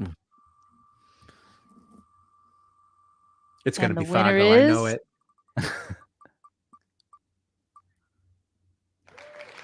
Ooh, Saturday Night Fever. Yes. Wow. That is Okay. exceptional. Wow. I was Okay, I'll not take that. expecting I'll that. take that. I didn't That even realize is that was on the list. Yeah, I there you put go. that on the That's list. Sandy's That is list. That's fantastic. Sandy. Okay. I put that on the list. So wow. Next then is No Country for Old Men, and then we're going into Saturday Night Fever. Now, Okay. Jay or Stasis, you've both seen it, right? Have you both seen Yeah, Jay? I have. One of my seen it favorite multiple lines in cinema history is in this movie when he says to his mother, "I just want to dance, Ma." It's brilliant. I love that line. I love this movie. This is going to be a good one. I think the movie's always been oh my god, the movie's always been underrated because of the dance, not the movie itself. If that makes Mhm. sense. Yeah, Yeah. and I Fair agree. enough. I think the focus on the music and the dancing It's got completely great overshadowed scenes they've the got. film. Yeah, overshadowed it. Yeah. Yeah. So there you go. So next country for No Country for Old Men, and then Saturday Night Fever. So we're going that's disco, brilliant. baby. We're going disco. All right, we got homework. That's brilliant. Oh, is there a book? I don't know. I don't think so though. I Oh, think okay. I think I'm off the hook. I was going to say, But I you might be will- lucky here. I don't think there is one for this. I will unless I don't know research, one. the screenplay and how it came to be, and in future, once we get to Rocky, I can't wait to share that whole story about how Rocky came to be. I don't, So we got interesting. 277 now, or whatever. It is. We're whittling it away here. We're slowly coming down. But guys, I appreciate everybody coming to join us. Yeah, it was a little bit late. There's been some political news that might have distracted you slightly from today's film club. But we're gonna do this many times, many often, and just gonna be movies that you hope you're gonna enjoy instead of just going, oh my, slag them off because they're absolutely awful and because I want to rip out my hair because nobody can write or direct anymore. So I like, even if you watch them, there's going to be people that haven't watched them, and hopefully we give insight like today, Miller's Crossing, like you guys hadn't watched it and it seems like you enjoyed it afterwards. So that's the best Should we consider a final verdict of recommend or not recommend on some of these movies? Oh, okay then. I think I'd give Let's do Miller's it. Crossing a recommend. I would recommend if you haven't seen it, you check that one out. I recommend as well. There you go. Recommend always. Yeah. So there you go. So yeah, I think that's good because there's going to be ones that you do. Oh, I liked after a review. Yeah. So yeah, yeah, not the greatest movie, but a fun, intelligent movie. That's the way I can say it. I actually fully agree. I think that's a great way to put it. Yeah. Yeah. Anyway, guys, have a great one. Have a great rest of the Sunday. We'll try and keep this one. Enjoy film. If you don't like, if you do like, if people like and don't like, just it's movies, what they're supposed to be. You're supposed to enjoy it and you're supposed to get out of your environment and do it. So if you can do that, any movie is great if it goes to you. But otherwise, from that, I think from the guys, Sandy Q and Bye. Jay, follow them on both of their YouTubes. Links are in the description. But yeah, over to you guys. Yeah, I already just said wanna say- bye. Yep. Bye. Sandy said her bye. Nope, same here. This was great. I really enjoyed finally getting together to do this. Can't wait to do more in the future. Thank you to everybody in chat for being here, and we'll see you again pretty soon. Can't wait. Indeed. Bye, people. Bye.